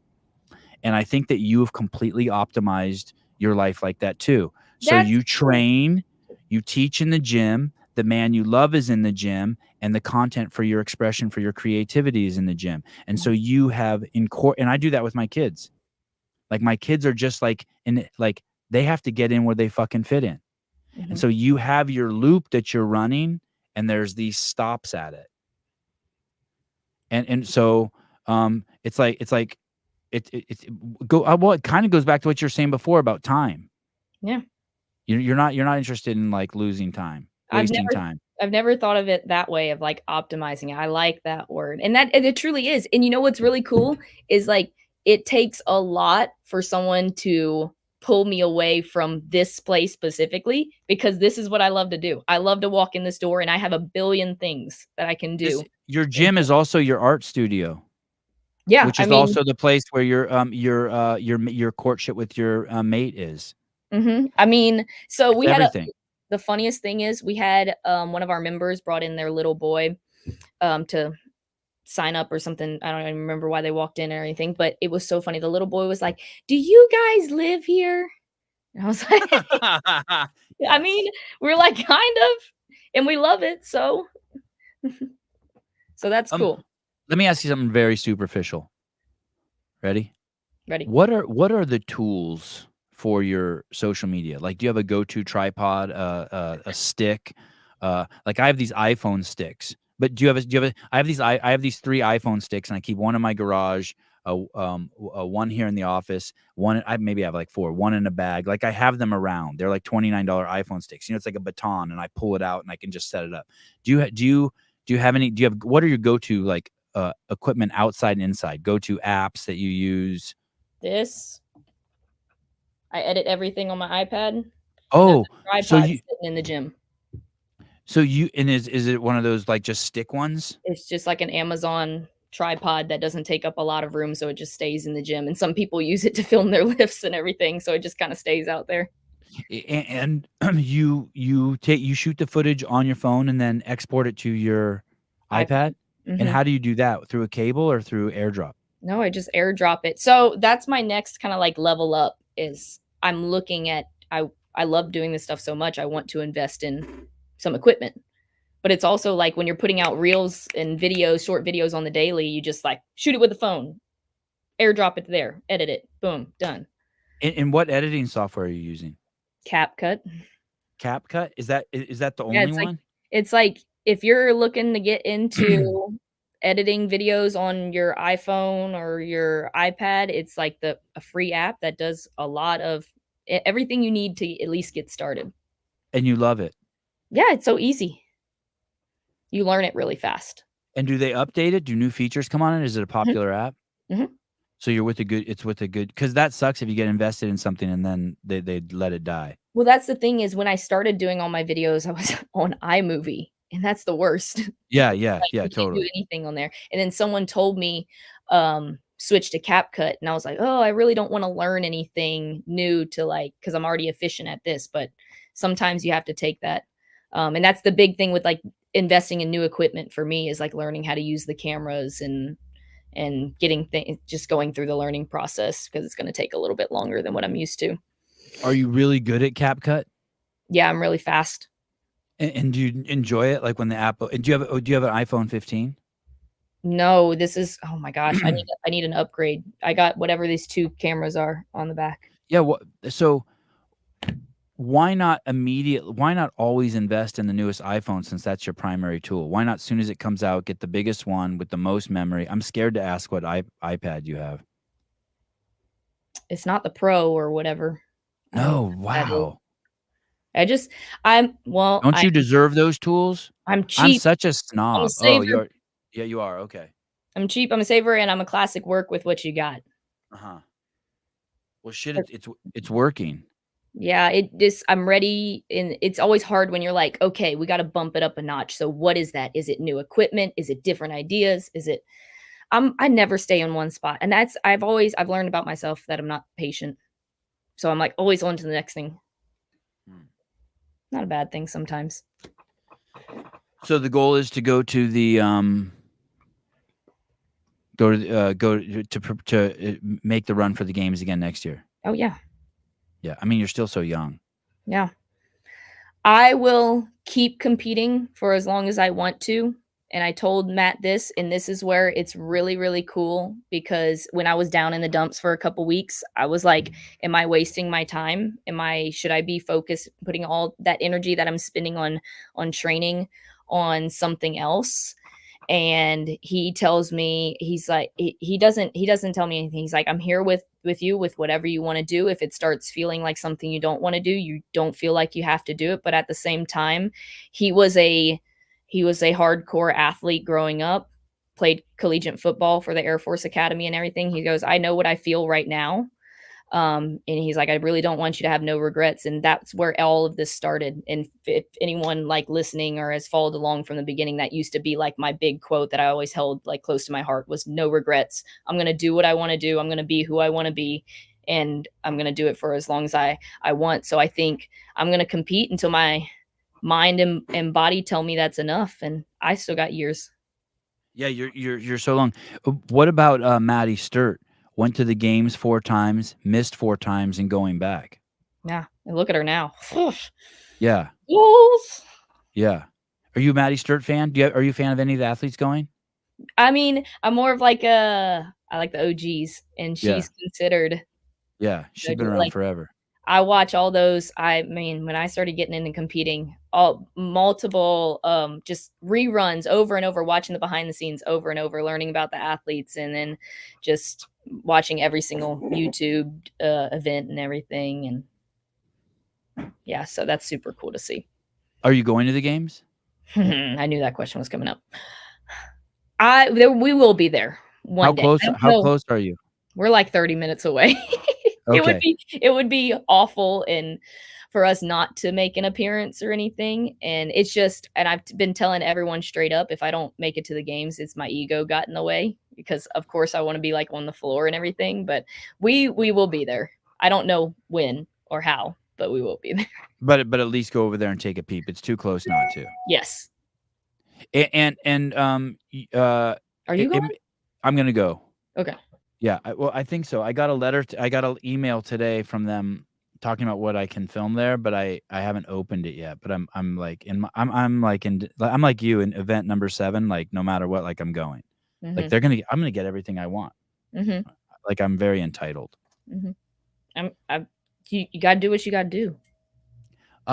So you'll go there, and that's kind of gonna be like, you're going to pull up in your car and you're going to get out, and but you don't know how you're going to feel. So you might feel like bummed, or you might be like, oh, this is really cool and invigorating, or this is inspirational. Or it might be like, dude, let's get the fuck out of here before I kill someone.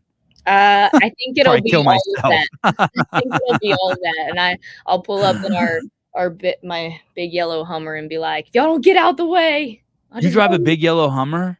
I just got that last year. It goes with the theme of big bad. Wow. So oh my God. You ever gotten out of it and someone start laughing at you? I hope so. I haven't experienced it yet. Yeah. That was the goal. The irony of it. I wanted it to be like everything is big, and then I pop out. I had a stop in this week, and he came up to me. He was like, "Can I get a picture?" Oh my gosh, you're so small. I go, Hey, Becca, what about a video where you like carry like a 10-foot ladder out to the car to get into it? Yes.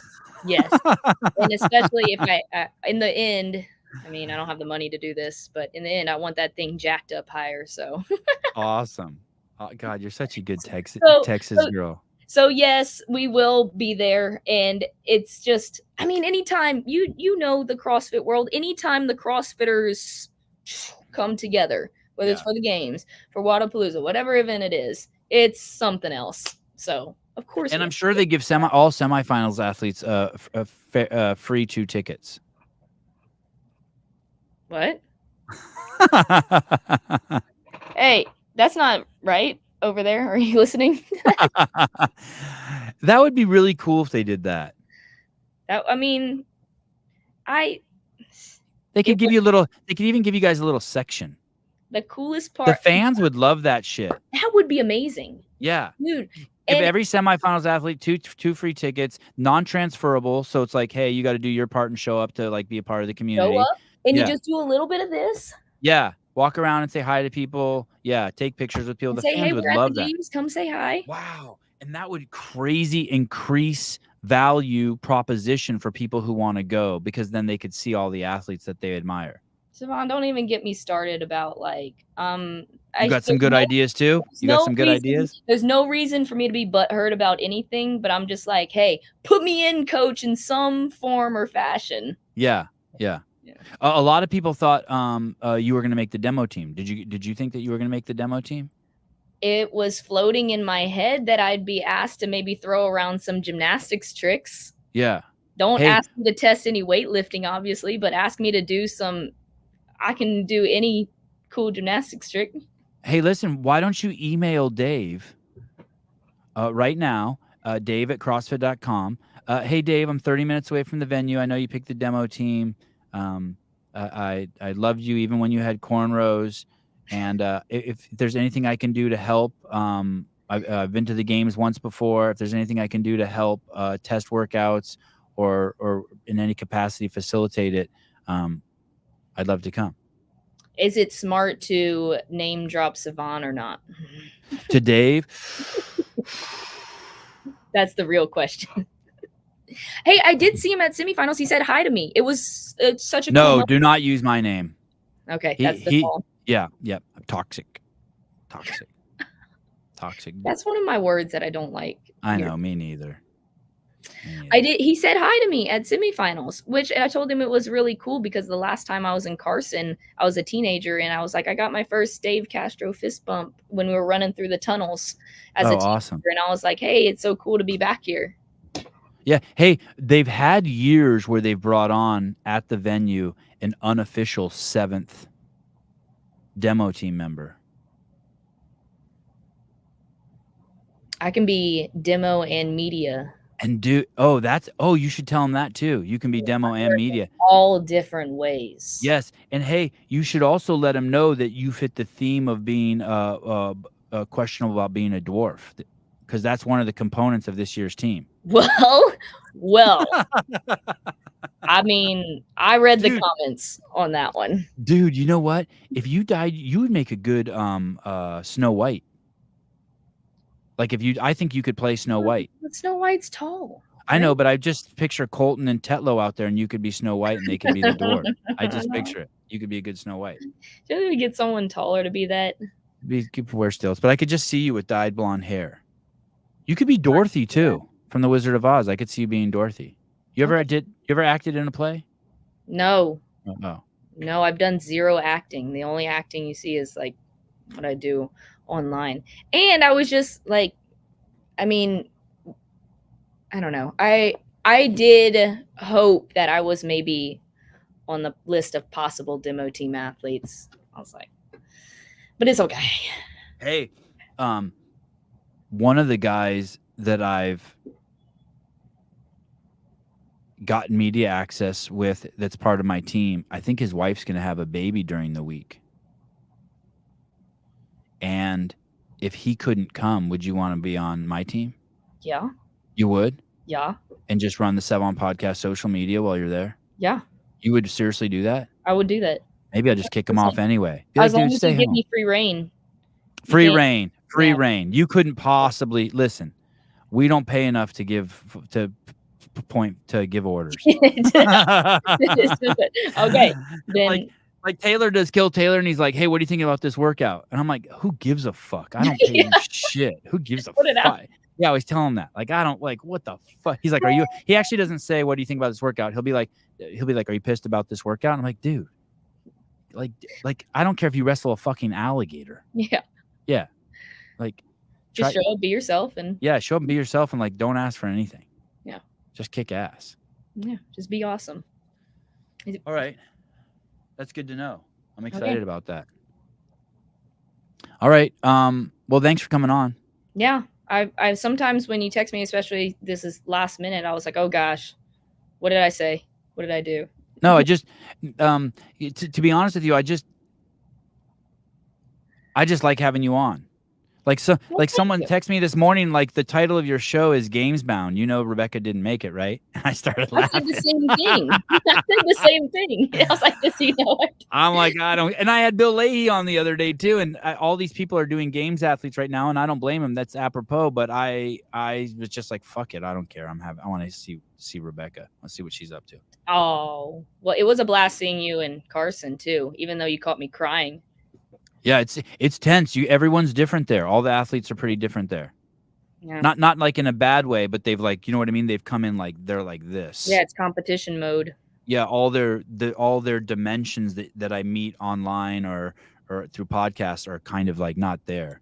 That's why when people ask me, like, they're like, did you get a chance to meet this person? Did you talk to this person? And I'm like, yeah, I have like brief conversations with people, but to say I know someone based on what I saw and when everybody was in such like under the lights and under the pressure and everything, to say I would know, I don't, because I'm super quiet and super focused the whole time, like don't care to talk a whole lot back there and everything. So everybody has their own way about going like through competition and everything. So it is probably really interesting for you to see all of that and get to chat with us, like obviously doing this and then go see us in competition too.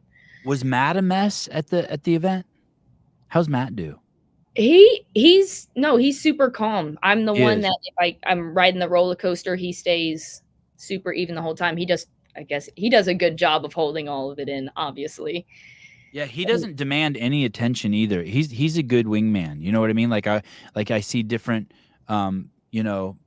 people who have parts of their entourage, and he seemed like he's a really good wingman. Like he's happy to just be.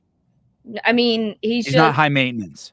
That's who he is, and he's just like, we go in there, we do the job, and this is what we're here for. This is what we love to do, and he's quiet too, but I mean that's why we work together so well, and I know like what he tells me I can 100% trust and go on, and that's our team right there. His job is to stay level-headed while I'm riding the roller coaster and everything. Well, he's riding it with me, but he just does a good job of staying calm and calming me down and everything. And oh shit. What?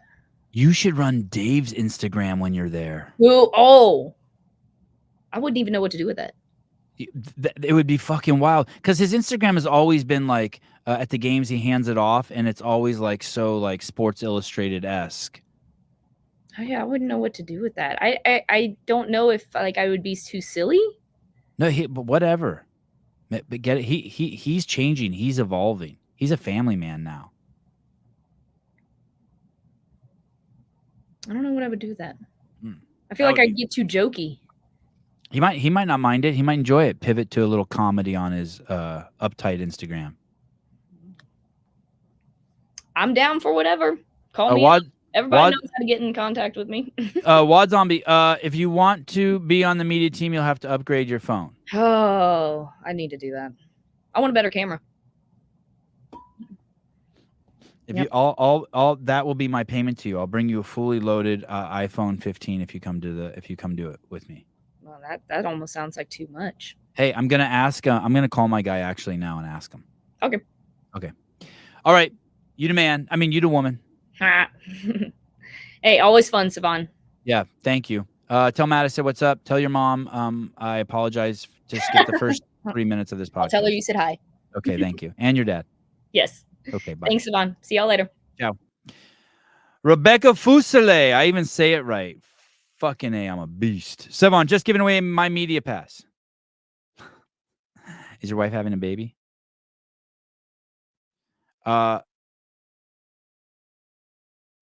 This is true, Mary. I super glue my headphones together. Oh, Mary. Is Mary Mansour in here? iPhone 15 and a bunch of coffee. Dang! Paper Street Coffee. Oh my God. Gabe, I have a friend visiting for the last 4 days, and they're like, holy shit, this coffee is strong.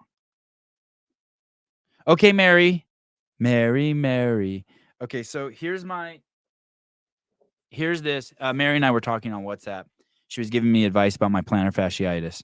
So, Mary, I got a ball and I've been rolling out my the bottom of my foot, and I have this. And you were saying I could take it into the shower even and work on my feet there. But here's the thing. Here's what I want to ask you.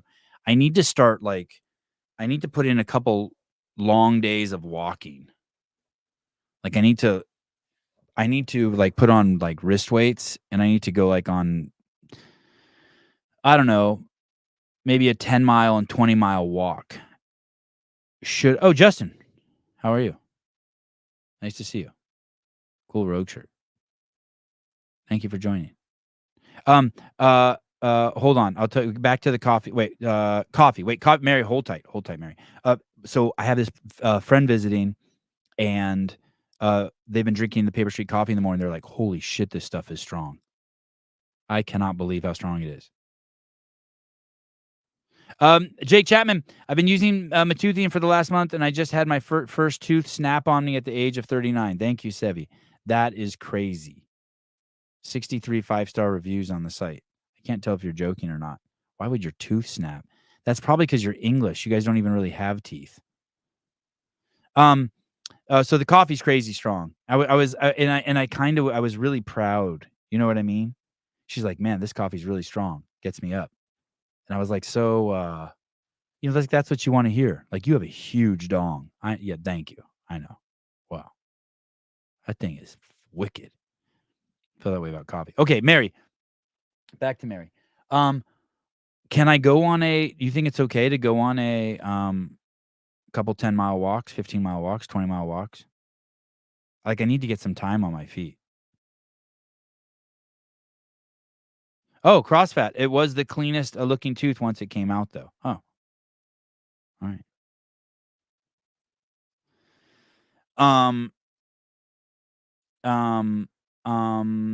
Paper Street Coffee.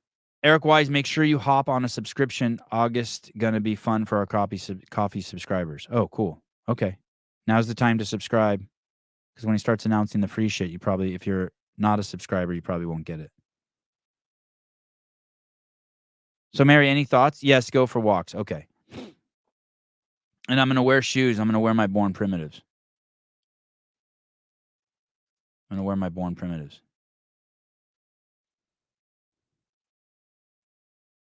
I don't even have Born Primitive commercials in here. I wanted to just like play a little bit of one. How is this not just full of stuff? I'm here for money. People here for... I'm here for money. I'm here for money. People... I'm here for money. People... All right. Cool. I've been needing to tell someone that. Okay. Oh, how about this one? We haven't used this one in a while. Where is it? This one.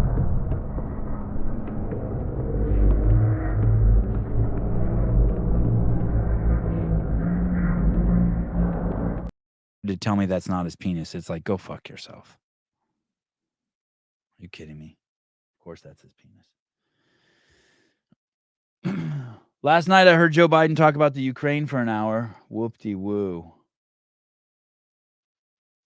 He didn't say one thing about making the country better.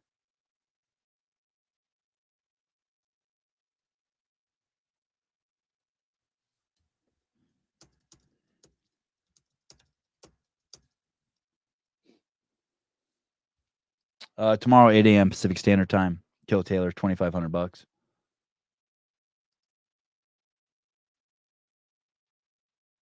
bet you Patrick Rios is getting ready to put out a trailer for Kill Taylor for the week, if he hasn't already.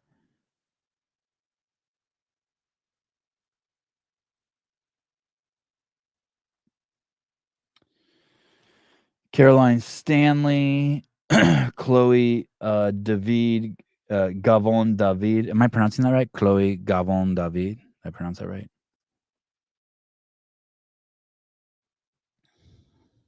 Let me see if I have anything I can share here. Go to my trusty live call-in notes.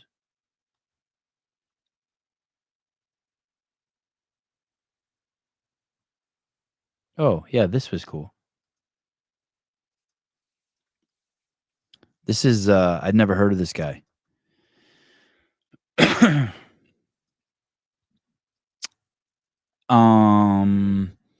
guy, I guess the guy's name is Blind Fury, one of the best freestyles ever spit. I don't know why I think it's so cool. This next beat right here, let's see, make sure I got the right one. Yep, right. Hey. Ooh. It sounds like I'm a rap like Hobson, my alter ego, right? Blind guy, look at him. Look at him, he's all fucking tweaked. I'd have been away for a long time, but I came back and I got a new label. Motherfuckers really want to take all the deals off the table. Like I really don't need cable. I got YouTube and I got Instagram, so I don't give a damn. I just get a gram and then put it in the microwave, flow tight like micro braids. Let's get it. Motherfucker really want to talk about the way that I'm killing this shit when I'm rapping. They just want to talk about dipping and dapping and they don't know what the fuck's happening. I'm about to do the show tomorrow at Planet Vapor and next week in Atlanta. I don't give a fuck cause I'm about to spread like a virus and spread like the cancer. Yeah, spreading the Fanta, I pour it all up in the cup. What? My girl said that I be doing too much. I don't give a fuck. What? I'ma just go to the club and rub on another bitch. But what? I probably shouldn't rap like that, but I do not give a fuck. What? Man, let me get back to it, motherfucker. How did he know to do like the 3-point? How did he know to do that? How did he know to do that? Oh, dude, this dude needs a patch for sure.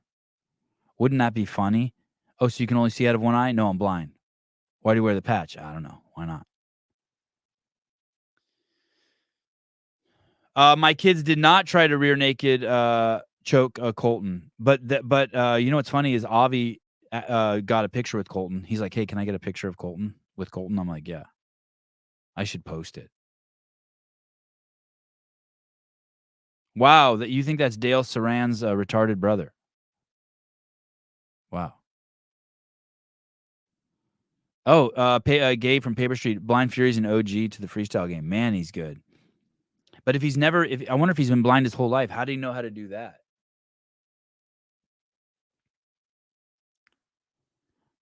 How do you even pick up mannerisms if you're blind? Jason speaks. He looks like the cashier at my local Walgreens. Jeez Louise.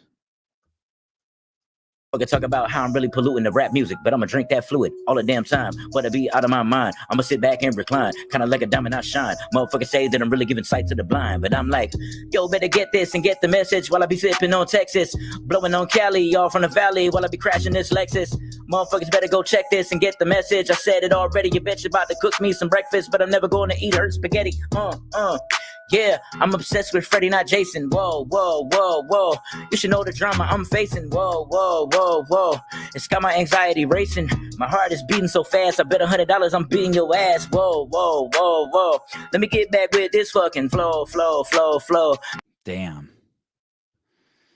Sevy, did you ever get back in touch with John Wellborn? I did. We texted a little. Texted.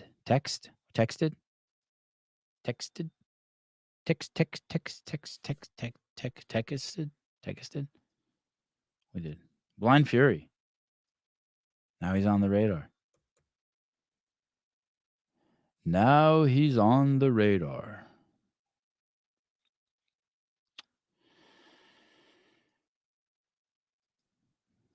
You want to do something just crazy controversial, something I should not do before going to the games. You ready for this shit? God, this is gonna this could make it so I lose my access.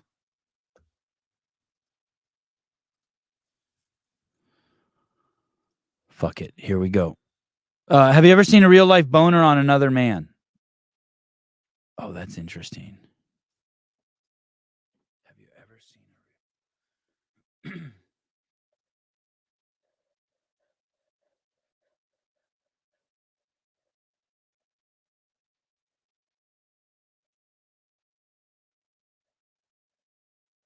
God, I got such a funny story that I can't tell. A couple funny stories about that. I just can't.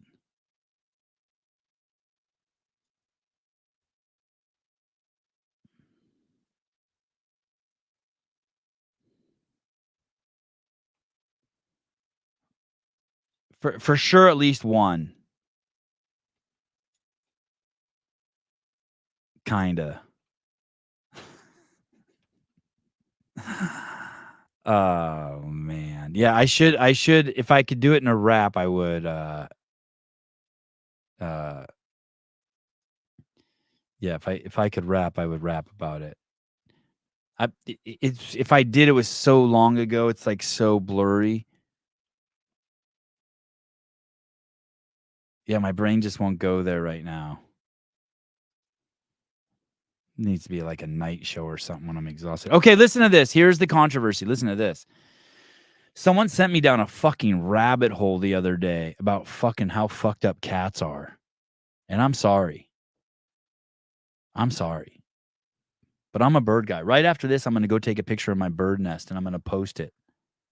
My bird nest is dope. And I had two dead gophers in my yard this year and a dead squirrel. And cats did it, I'm sure, my neighbor's cats. And I'm very thankful for that. Thank you. It was actually one mole, one gopher, and one squirrel.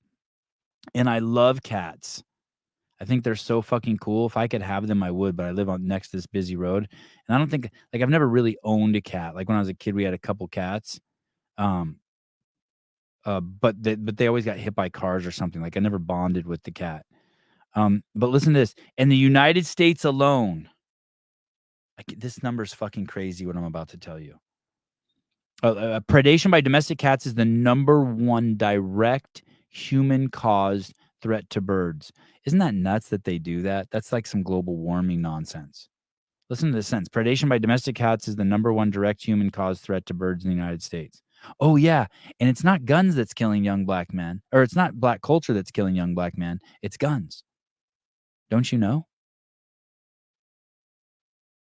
They want to take away the rights of the individual and give them to groups.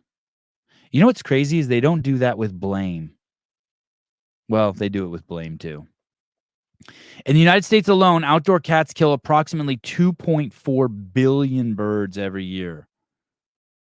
I wonder what else. I wonder what other shit they kill.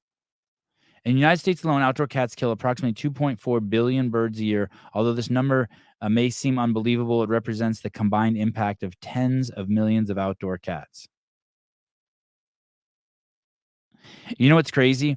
So they'll say something like this, and they'll leave out the fact that there's a disease that rats carry, that if cats weren't around, it would spread and kill 4.7 billion birds. They always think in this, like, they always forget that everything's connected. You know what? Fuck these guys. I love cats. Kill more birds. How many rodents are killed by cats every year? Yeah, how about that, you fuck nuts? Domestic cats kill between, it's back to 20 billion small rodents every year in the United States. 20 billion rodents.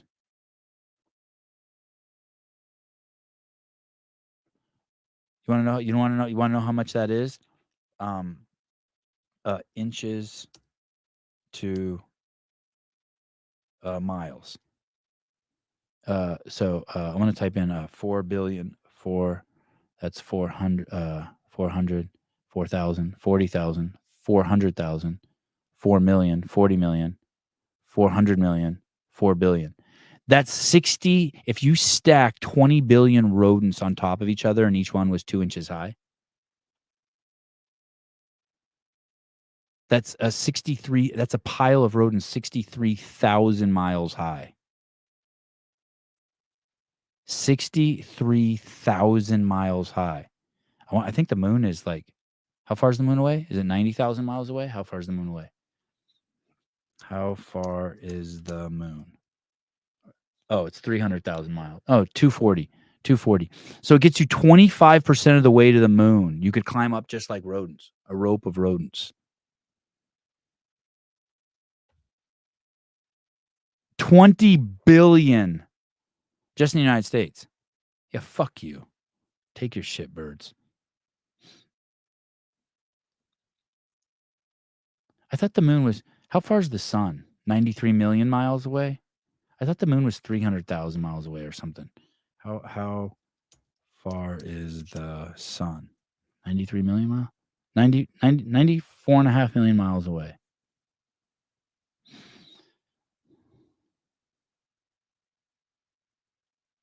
$20 billion rodents. That's crazy. I knew it. I knew one of you couldn't resist.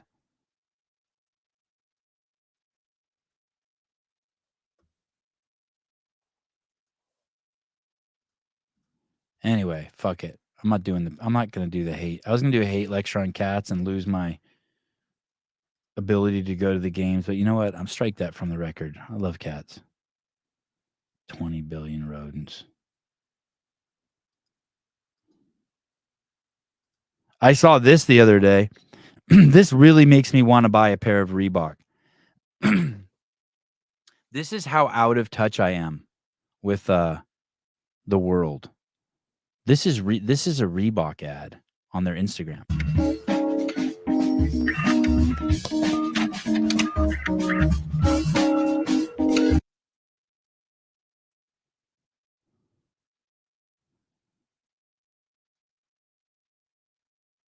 How?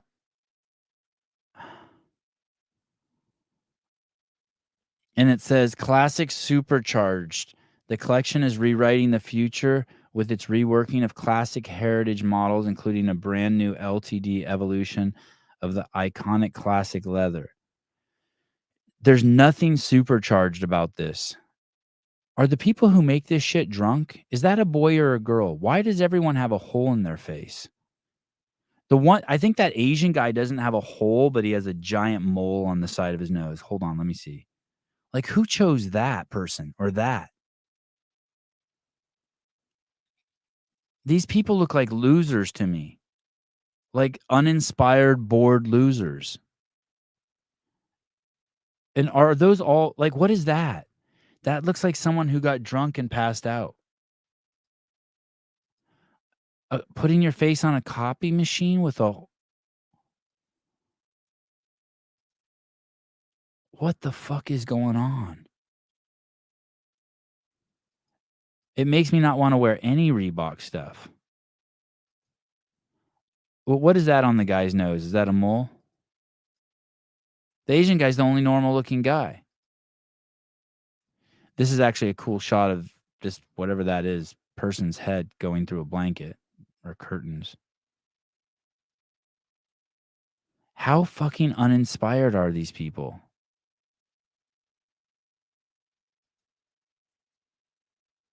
I wouldn't. I usually don't. I don't. Wouldn't look at all the comments. Oh, I guess there's not a lot of comments. View hidden comments. Your customer service sucks, dear Reebok. This is the day 1101 of me asking to. Oh, I want to click on someone who liked this. Some chick who's probably a sellout. Some filmmaker dude. 360 magazine. Anyone who, God, this is going to be mean to say, but anyone who features Steve Aoki, I'm just like, isn't he like so 1997? God, I watched a documentary on him. I wanted to like it so bad. It was a complete disaster. The documentary. I wanted to like it so bad.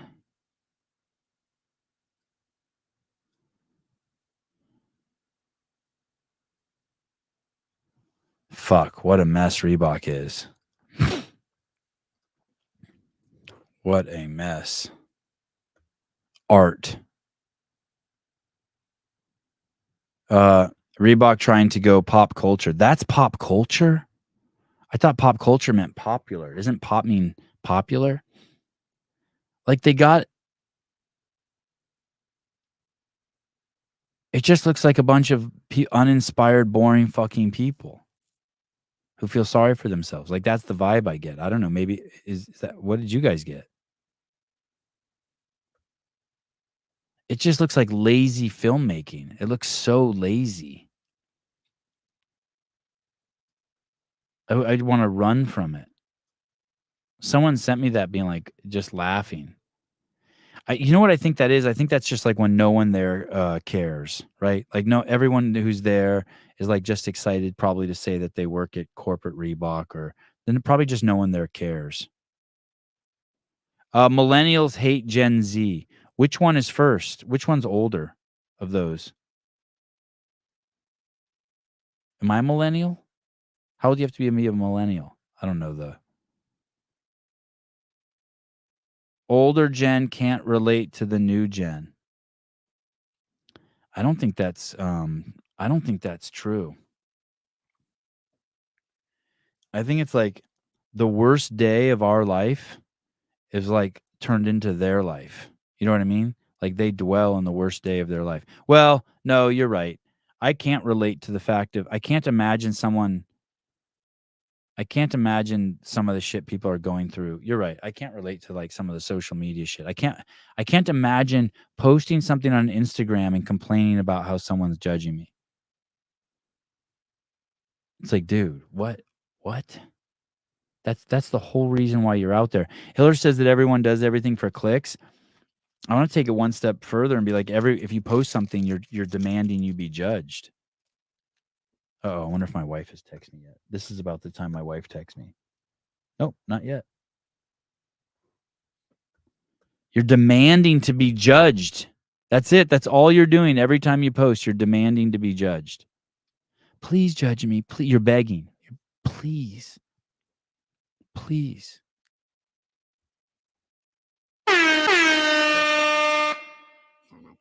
No. Oh, yeah. I'm Travis Boyd. Please judge me. I just like the Travis voice. Smart about you, Joe. Now I figure out how to turn it off. I can't believe I still don't. Oh, are these all the voices? Yeah. I'm Andrew Hiller. Been on a lot of testosterone. Please judge me. Hello? Sevon? Is that you? How about this one? Oh, that one's good.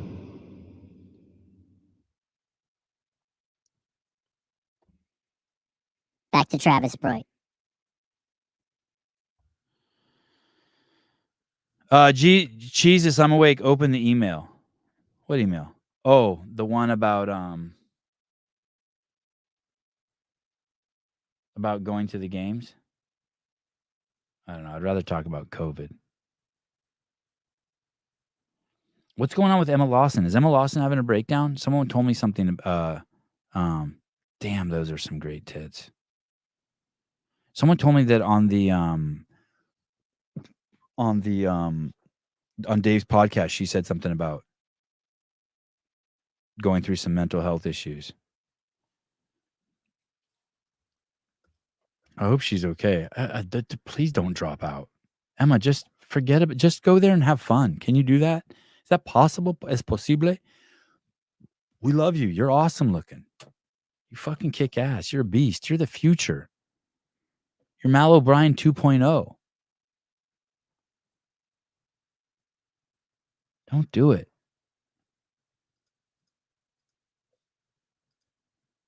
Oh my goodness. Oh my goodness.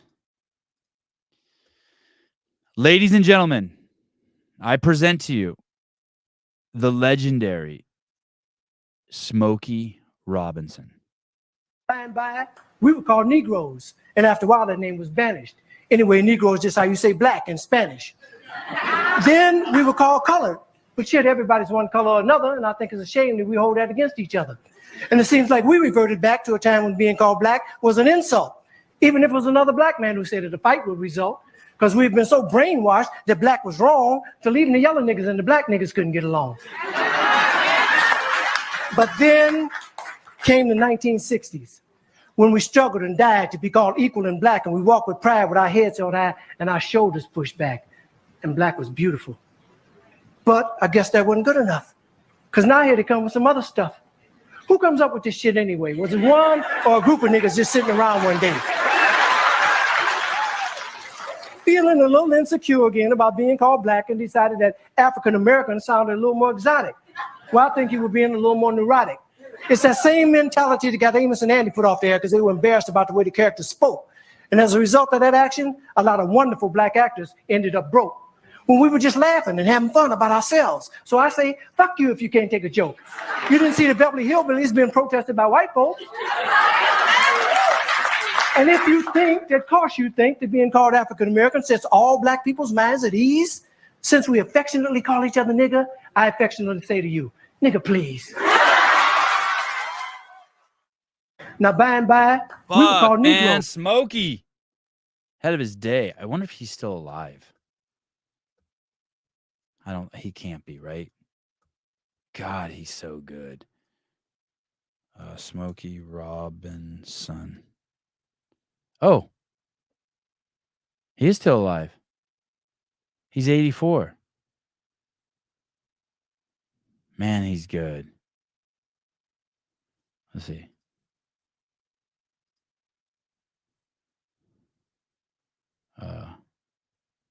Wow, he's been around forever.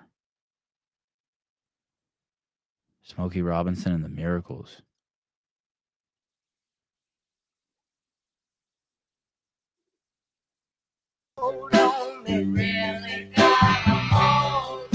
Is there anyone in the chat who has never heard this song? Oh, he was gay? That makes sense. Makes sense. You really got a hold on me. All right, so much for this show. Demonetized. Fuck this show all up. Yeah, you know the song? No, you've never heard this song, Rambler? Crazy. Yeah, anyone under 50. No shit. I mean, that song's even old for me.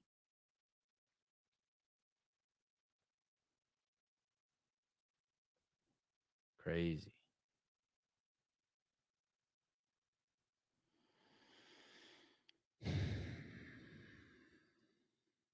Yeah, that's like some Ken Walters shit. I'm not going to erase that one. I think I want to play that again sometimes.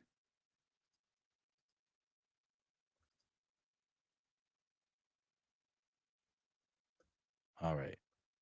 I watched the debate with my sons last night. It was so anticlimactic. Fuck. So anticlimactic. Not the debate. Sorry, the press conference. Hi there. Listen to this. Almost all the world's constitutions are documents in which governments tell the people what their privileges are. Our Constitution is a document in which we, the people, tell the government what it is allowed to do. Our Constitution opens with the words, as trite as it sounds, we the people. Well, it's time to remember that we the people are the government.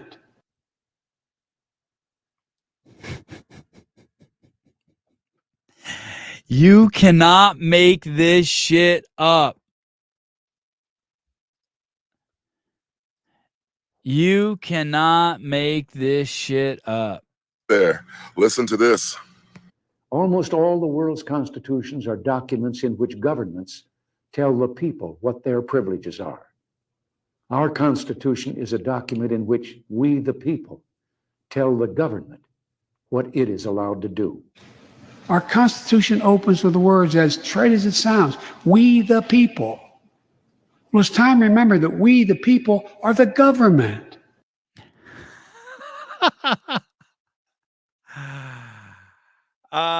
Yeah, he's isn't he just saying that the people are the government? Yeah. Exactly. But listen. Trish, everything that fucking Joe says needs to be interpreted. Everything. As you listen to him, there's so many words left out that I think people just give him a pass, and they're like just trying to understand what he's saying based on the missing pieces. It's like a fucking crossword puzzle. No, it's like a what is it? It's like hangman, and you only get 3 letters in a 7-letter word. But I'm not going to figure this one out for him. I'm going with the fact that he truly, I mean, look, his whole presidency shows it. Dude, so many people are getting censored right now on Instagram. It's crazy. I wonder when it's going to fall back and YouTube's going to start doing it again too. I haven't heard YouTube kicking people off, but as we get closer to the election, I wonder if it's going to happen. How about yesterday when he said he's against corporate greed, when there's never been, like, it's the exact opposite. He's done nothing but help corporate greed. And how about the fact that he thinks cutting taxes for corporations somehow plays into their greed? He's so fucking confused. He reminds me of the people who thought that eating fat made you fat. He really is dumb. Like, hey, you don't get to be old and be like, hey, I have wisdom. You either wisdom is only wisdom when it's deployed. He's not deploying or imparting any wisdom. It's crazy to think that he has any wisdom. And this thing, like, I've passed more legislation. You've passed more legislation. Is that what we want? That's what I want. More legislation. The presuppositions that the Democrats will fall for without asking any questions is wild. Would you rather see Pelosi's bosom or Trump's Pelosi's tits or Trump's penis? Pelosi's tits. Like, way more. Like, I've never even thought about seeing Trump's penis. Hola, amigo. Hola, CrossFit Chief Nation. What's up, dude? Wow, really? Trump's hog? Yeah, I've always thought Joe Biden was a train wreck too. But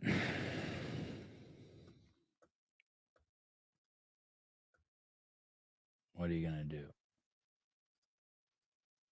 He's so lost. And the crazy part is and they say Trump's a threat to democracy. I was looking up the definition of totalitarianism the other day on Wiki. And oh, what's going on here? I don't know what's going on with my Bluetooth. Hold on, caller. Sorry. It's worse. It's even worse than normal. Oh, I turned my Bluetooth off. That's why. Hey, what's up, dude? Hello? Hello? Caller? Yo, what's up? Hey. What's going on? Hey, just chilling. The BSI event was great last night. Oh, yeah. It was, huh? Is it today also, or it was just last night? Well, I think it was just last night, but yeah, headed into Manhattan. Had a buddy of mine, Karin and Emily were greeting everyone at the door. Sousa was there. It was freaking awesome. I didn't even know he was going. I saw a picture where Karin and Emily looked smoking hot somewhere. Yeah, man. Everywhere. The pictures are great everywhere. talk. Let me see. Let me see this picture if I can find it. It was a great talk. Yeah, it was great. The thing was, I told Emily this, that for the past 4 years, I've been researching this stuff, and it's not new to me, but for people who aren't aware of this stuff, it's kind of like pseudo groundbreaking, like what the hell's been going on the past 4 years. But no, yeah, it's really enlightening everyone to what's been happening, and when we talk about the replication crisis and p-values and stuff, it's really interesting. My buddy who came with me, he hadn't heard any of this stuff, and he was like, "Wow, this is really interesting." Yeah, she's got a strong grasp on it too. She explains it well. I don't know if you can see the computer, but I took a screenshot of this and cropped out everyone except Emily and Karin. Yeah, Gail was there. Pastuch from the Pastuch method was there. Oh, really? Pastucci was there? Cor- What's his first name? Sean Sean Pastuch. Yeah. I like that dude. Babylon Trish was there. Oh, okay. Yeah, she's wild. How's she doing? She's great. She's great. She actually dropped into my gym yesterday morning. I wasn't even coaching. She took the 5:15 class. That's awesome. Are you hungover? Nah, I just had one drink, came home. My wife was away on vacation, so I wanted to come back home and see them. You ever had one of these RX sugar bars The RX sugar bars. with allulose in No. it? It's like it looks like a little like a So it tastes like chocolate, but it's not chocolate. No, it's chocolate. But you know what? It must not be very sweet because boys don't like it. Like little boys don't like it. I mean, they don't dislike it, but fuck, it's good. I'm eating it for I love breakfast. chocolate. Oh yeah, it's early over there. Mm-hmm. You're so mellow right now. Did you just work out? I coached this morning 3 classes. Now I'm doing the programming for next week. You've coached 3 classes already? Yeah. Well, it's 12:20 here. Got to remember, it's 3 hours later. Hey, dude, did you see that Buffalo cop get dragged by a? Did you see that? No, did you play it already? Mm-mm. It just broke yesterday on the news. He pulls a guy over. I watched the whole 20-minute video. 20 minutes. Mm-hmm. I watched the footage from the cops, whatever that camera is that they carry called. He pulls this dude over. Dude, super cool, super nice. Got a kid in the car. He asks for the dude's driver's license. He runs it. He's like, "Hey, it's not a legit driver's license." They're going back and forth. The guy's like, "Hey, man, I get pulled over every day." And he's like, "Well, why do you keep driving this car if it's not registered or doesn't have tinted and it has tinted windows?" And they're going back and forth. And then he goes, "Hey, dude, can you step out of the car? And then like, I want to keep running your name until I can find a legal driver's license for you from somewhere in the United States." Because the guy's saying he's from a different state. And the guy says, "Sure, no problem." And he guns it. And the cop's holding on to the door. Ugh. And the car reaches 60 miles an hour. And the cop's yelling at him, "Dude, you're going to get me killed. You're going to get me killed." And then while they're driving, the guy pulls his gun out and shoots. He's hanging out the side of the car. You know what I mean? The door's open, and I have to imagine he's like skiing. Or he's a really strong cop, and he's like doing like a tricep press on the top of the door. And he pulls out his gun and shoots the driver while they're going 60. And when did it happen? I guess they were going to try to turn it. Yeah, the car just stopped and he rolled out of the car. And then the cop immediately just took care of the 6-year-old kid that was in the car. It was really a cool scene. And the kid who's 6 years old, who just saw his uncle or dad or whatever get killed, he's a 6-year-old kid, and all you hear him saying is, "Where's my cell phone? Where's my cell phone?" It's crazy. Oh my God. I didn't hear. This must have happened yesterday, right? Yeah. And there was this concern that it was going to turn into the next George Floyd incident. But I mean, fuck, who knows what's possible, but it's pretty crazy. Let me see if I can find the video too. I think I was just looking up. It's on NewYorkPost.com. Yeah. Body cam footage of fatal Kensington. Is Kensington the same as Buffalo? Could be like the Buffalo. No, it could be like a town within Buffalo. Oh, the little kids in the front seat too? Yeah, it's crazy, God. Right? Let me see. I'm trying to see if I can pull it up. Okay, here we go. Okay, I have to watch an ad first. Oh, geez, I have to sign up for this subscription. What did I just go to videos? Must be on YouTube, right? No, yeah. 16 hours ago.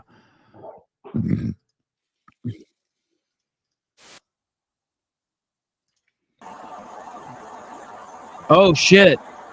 I haven't seen this. I haven't seen this angle. This is the angle from the other cop. Oh no. What'd you say, Ross? No, I don't Oh.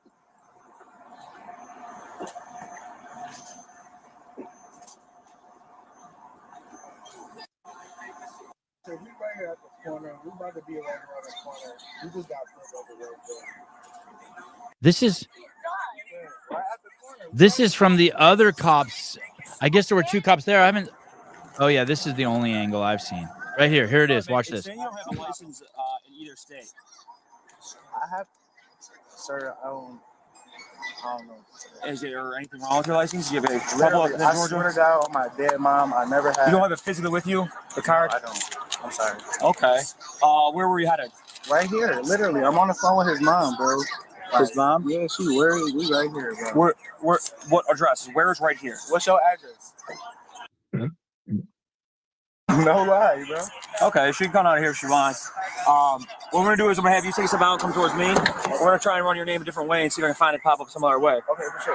You can put the phone down there. Hey, is that normal? The cop reached in and just opened the door. That was interesting. Yeah, you could do that. If they have a seatbelt on, we try to take it off. Yeah, he just says, "Hey," I mean, the cop's being super cool, but I've never seen. I guess I haven't looked closely, but he actually like reaches in and says, "Hey, I'd like to have you step out of the towards car." me. We're gonna try and run your name a different way and see if I can find it pop up some other way. Okay, for sure. You can put the phone down there.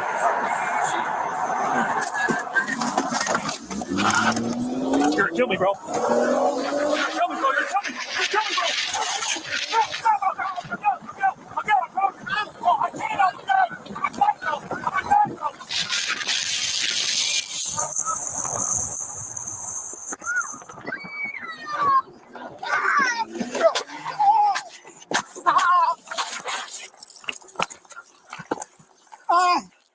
Shots fired! Shots fired! There's a kid in the car still! He tried killing me! Damn. He said, "You're gonna kill me, you're gonna kill me," and then he said, the cop saying, "I'm gonna die, I'm gonna die." Can you imagine the how good that cop was to be able to hold on to a car driving, take his gun out and shoot the guy? I can't tell. That's the thing. I need to see another angle. I can't tell if the guy was slowing down. Yeah, how did he do that? I want to see how the cop is actually holding on to the door. He must be doing like a tricep press, right? On the top of the one hand on the top of the car and one hand on the door. Or hanging on, like maybe he wrapped his arm around the open window. God, it's fucking nuts, dude. And you can hear how scared the cop is, right? He's like, "Dude, bro, you're gonna kill me, bro. You're gonna kill me." Because as soon as that car takes off, he has to hang on. Because if he lets go, he could fall and roll underneath the tire. Right. Oh, there's a I think there's a crazy still clip here. There's got to be like cameras outside of these businesses. Oh, how do you just go back one frame on YouTube? Now picture this cop. He's on this car, is able to get his gun out and shoot this guy. But then that woman who has the carriage, she can't even keep her feet to save the baby from going into the street. Right. What a difference. Wow. Imagine how scared his partner felt watching his buddy get drugged down the street like that. Oh yeah. This guy probably had like a warrant or something. Probably couldn't get taken care of in court, and now he's dead. What a shame. Yeah. Oh yeah. Thank you. Someone just told me how to go frame by frame. This is crazy. Oh yeah, he's already. Yeah, wow. His took the first one right in the shoulder. You can see the blood. God, that little kid's lucky he didn't get shot. Yep. Hey, and if that guy would have lived, I would have pressed charges against that guy also for putting that kid's life in danger by fighting with the cop. Does that happen if you fight with a cop? You putting other people's lives in danger? Depends on the situation. In that situation, yeah, that guy would have been whatever it is, child endangerment. Yeah, this is gnarly. Look at this guy's face right here. Could have been on drugs. He could have had a gun in the car. Who knows? But yeah, he ended up having a gun in the car. Oh, he did. Yeah, Oh, like afterwards when they cleaned. I was reading the article. They found a gun under the seat. But they're gonna have this guy's graduation picture. He was a good uncle. Yeah. blah, blah. Yeah. Even though we put a 6-year-old in fucking crazy jeopardy. I love this time of morning. I can hear my wife opening the garage door. It's 9:30. That means she's probably going out there to work out. I love that sound for some reason of my garage door opening. My wife came home and our garage door opened. I was so happy she was back. Is she a cop? Nah. Oh. She's an Italian teacher. Oh, that's cool. Yeah. And a co-owner of a gym. Oh, right. Hey, I'm really glad to hear the BSI event went well. I'm glad you saw a bunch of people there. It's cool you saw Sousa there. Was he nice to you? Yeah, he was so friendly. He's like, "Yeah, what's up, Jethro? What's going on?" Yeah, he's so good. Yeah, it was great. Yeah, I was surprised he was there. I was like, "You've never been to New York before?" He's like, "My first time." I'm like, "Holy shit!" Oh, wow. So there's nothing today. There's nothing today. There's no daytime talk. Yeah, I think Matt said that they were heading out today. So. Oh, okay, good. He was rocking and rolling. He was setting everything up, cameras, microphones. Yeah, he's a hustler. He was working. Yeah, he's a hustler, jack of all trades. I wonder if he'll be here for Kill Taylor tomorrow. Emily's such a good speaker. She doesn't fumble once. Nope. She's on point. Fantastic. Yep. You want her in your corner, that's for sure. Yep. She's a beast. Until the next one. All right. I'm going to finish this programming. I'll talk to you later. All right. Thanks for calling, dude. Bye, Jethro. All right, brother. Bye.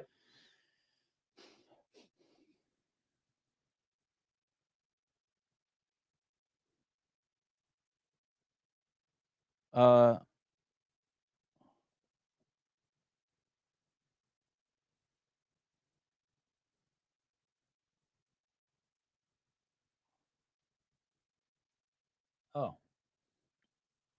I can't tell. I'm not sure what this letter says from them.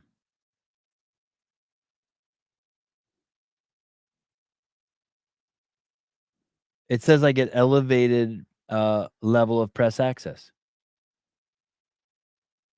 I think there's got to be more. I need to read it in privacy. I need to read it in my own privacy. Dude, share it with you guys. Fuck, you think we're friends or some shit? Now you guys got me interested though.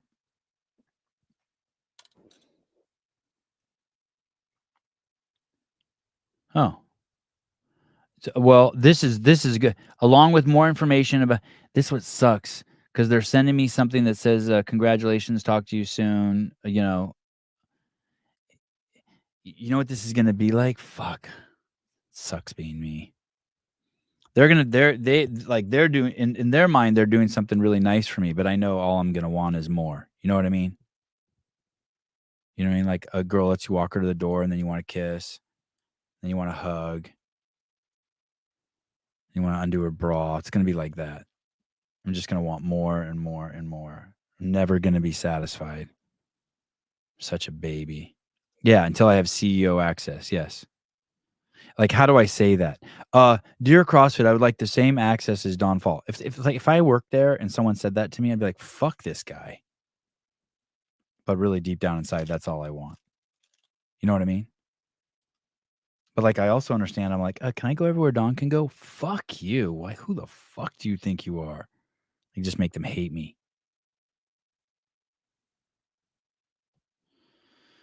So I got to figure it out. I have to be smooth.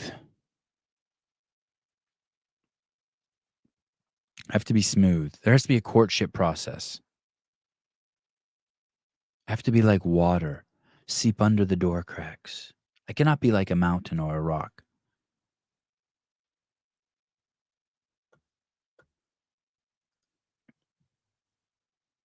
Dude, Judy, I got bad news for you. Bad news.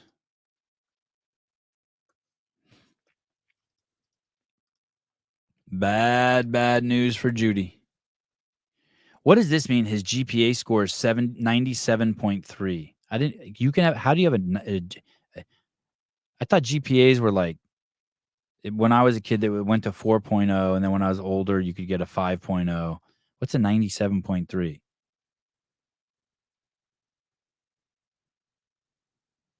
Uh-oh, you ready, Judy? Yep, this is fucked up. He was rejected by multiple colleges. They call this equity and inclusion. Let me tell you something. I don't have anyone in my town that looks like this dude. Here we go. School does not want to admit me because I'm Asian American, then there's not much I can do about that because it's a part of me that I just can't get rid of. By all accounts, David is an academically exceptional student with an impressive resume of accomplishments and extracurriculars. His high school, Stuyvesant in New York City, is one of the top-rated public schools in the country. My GPA is 97.3 out of 100. My SAT score is 1560. And extracurricular-wise, I'm one of the captains for the Stuyvesant math team.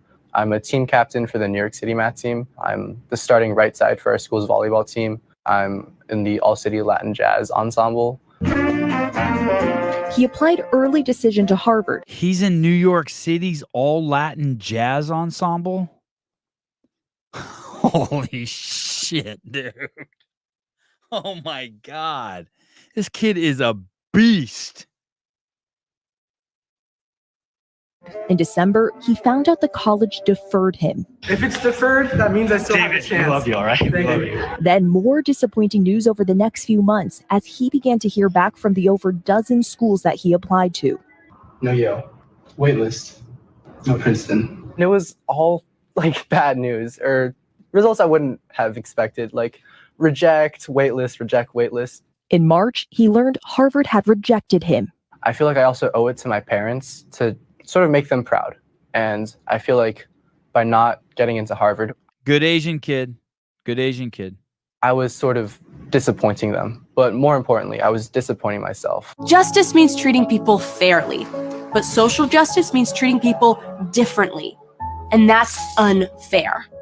Let's support justice for all.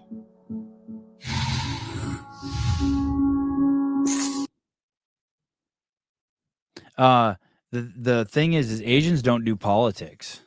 They just work hard. They don't do politics like the whiteys and the blackies. They only do Asians. Mexicans are starting to creep into the space. They're probably fucking up doing that. You got to put your head down. That's why Asians as a whole, I think they make almost double what the average white person makes in the United States because they didn't get into politics. Politics is kind of just, I think a lot of people get into it for the wrong reason. They get into it to whine. Anyway, sorry, Judy. I remember when you guys were like the flavor du jour 20 years ago. Now you guys are in the outs.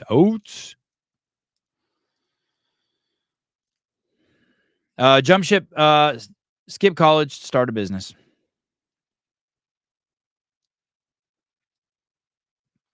Yeah, I bet his parents voted Democrat too. Hopefully it'll be a wake-up call for the kid. Light a fire under his ass. That was pretty cool that Fuselier opened the door to the grooming stuff. I really don't want to bug her with that shit. But it was cool. She's like, okay, Savvy. She like just took control. What a strong human. That's not easy to take control while I'm on.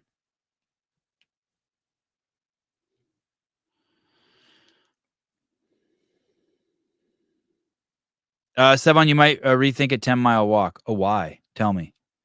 I am afraid. But listen, I have enough time to where if I think I have to. What do you think I should do?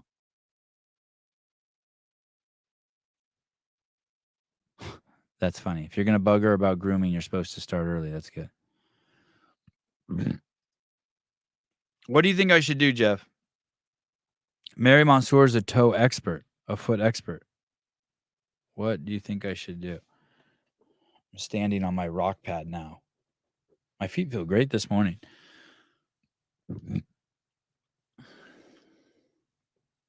Oh, Mary and Jeff are about to get into a fight in the chat. Here we go. Fight.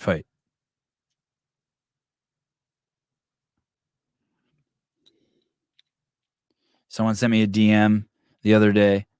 Someone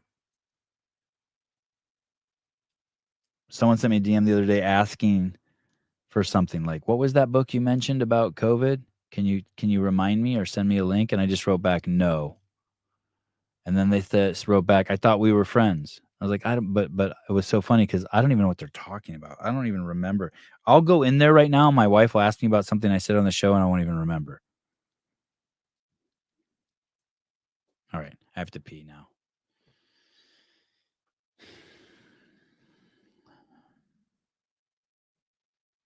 Cave Astro, 10 mile walk is safe and effective. Tyler Watkins, Mary, I would argue there are more primal activities than walking. I think I agree with Tyler. What's the fuss about Project 2025?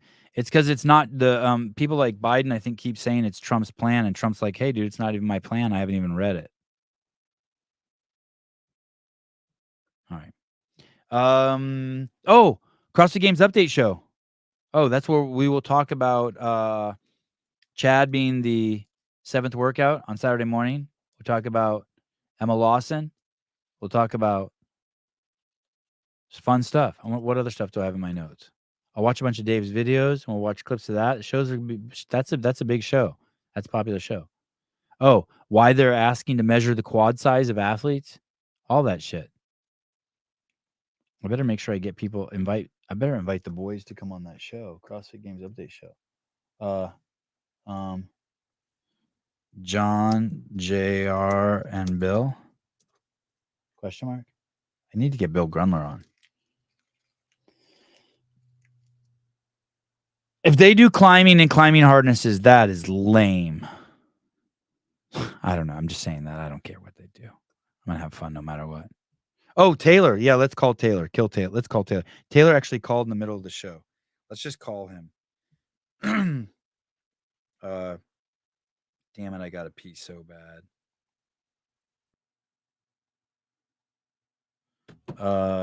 Let's call him and find out if he knows the workout yet. 703 939.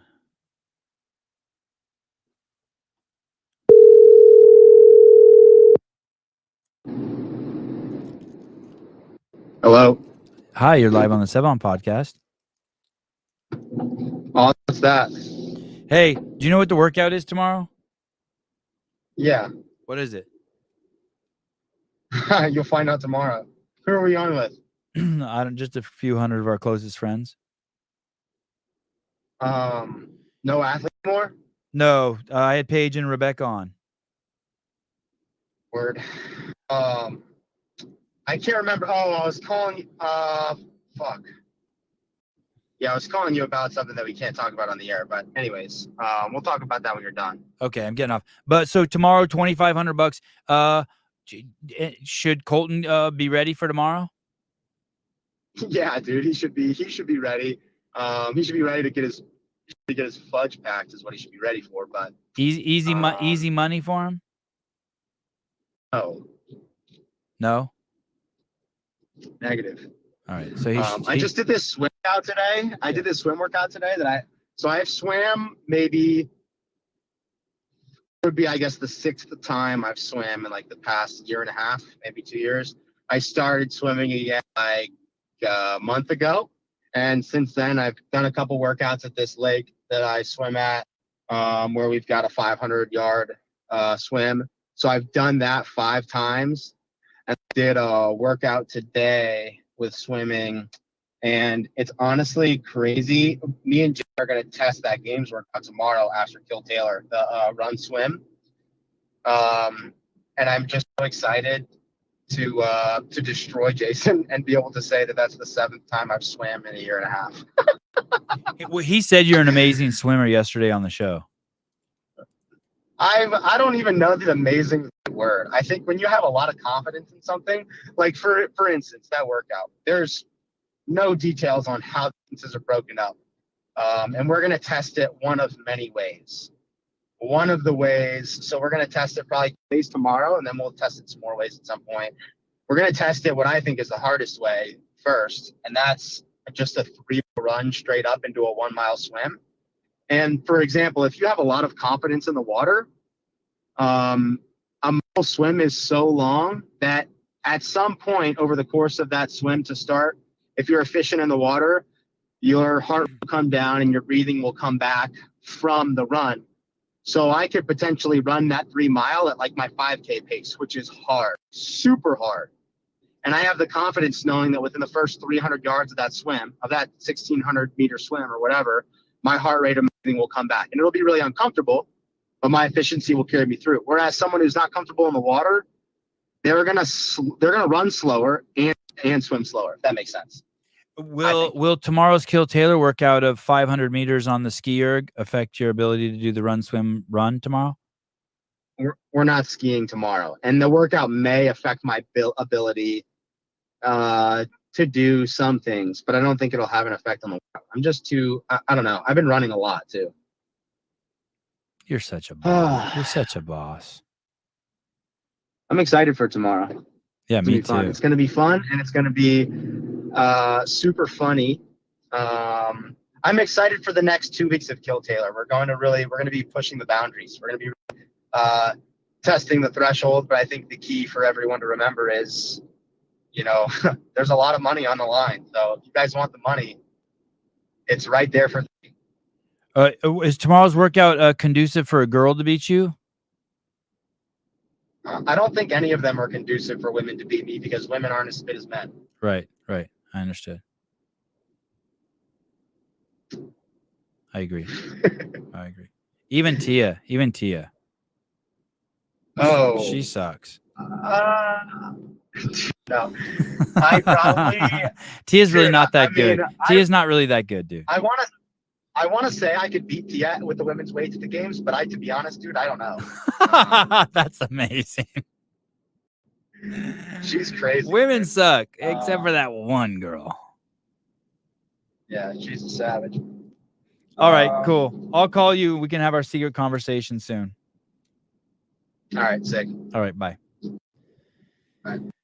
Taylor mellow. How mellow is Taylor right there? He is mellow. Mellow Taylor. How does Taylor feel about his mustache having a coveted spot on my chest?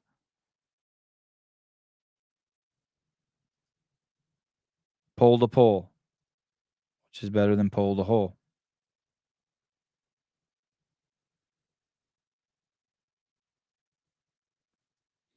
What are you guys going to talk about that's secret? I don't know, Mr. Butter. I honestly don't know. He's probably like frustrated with something, or he wants to make sure he gets a good bed at the house in Carson or wherever we're going, Dickies or wherever the fuck we're going. I can't believe it's less than a month away.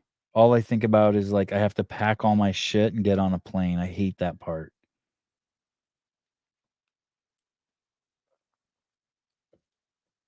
Oh shit. Oh, is there a video with what is this? What is this?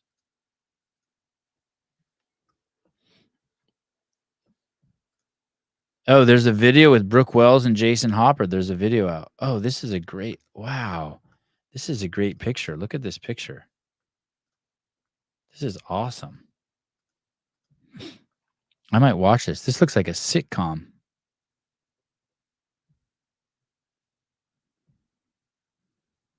I think my wife's doing D-ball slams, or she's swinging a sledgehammer at a tire. What is this? I've never seen Pataki's tits out. Wow, Pataki's showing cleavage? That's crazy. Afghanistan. The story was not told completely accurately, which you've acknowledged. I just want to give you an opportunity to clarify what happened there. Yeah, first, I mean, the larger story there, and the reason I included that story is because I wanted to convey a story about giving tough feedback to President Biden. God, she could be so hot if she just woke up and let loose. A fucking waste of a good redhead.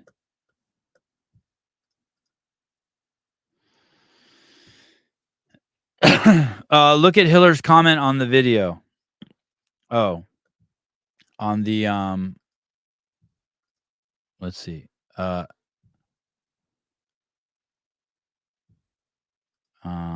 Newest, let me see. Andrew Hiller. Hard work pays off. Oh, he wrote, ha ha ha, you think you can outdo me with an additional 24 hours, eh? That's good.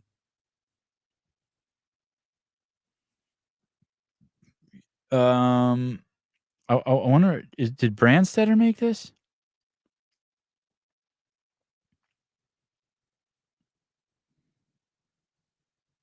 Cover image photo. Listen, you fucknuts. This says, Jesus criminy. This shit just is so fucking retarded. It says games training is in full swing, and 2 of our hard workers teamed up for a few days of pushing each other and mostly friendly competition. 2 of our hard workers? You mean 3 of your hard workers? Because someone had to film this shit. In less than 1 month, Brooke Wells will be making her 9th CrossFit Games appearance. She looks great. Jason Hopper, 4th. He looks great too. And the whole HWPO training team will be in Fort Worth to support them and the rest of our crew taking the floor. For more on HW free training, take 7. For more on HWPO training, visit hwpotraining.com, and to connect with us at the games, follow along on Instagram at HWPO training, period. Cover image photo courtesy of Rick Jones. Who the fuck made the video?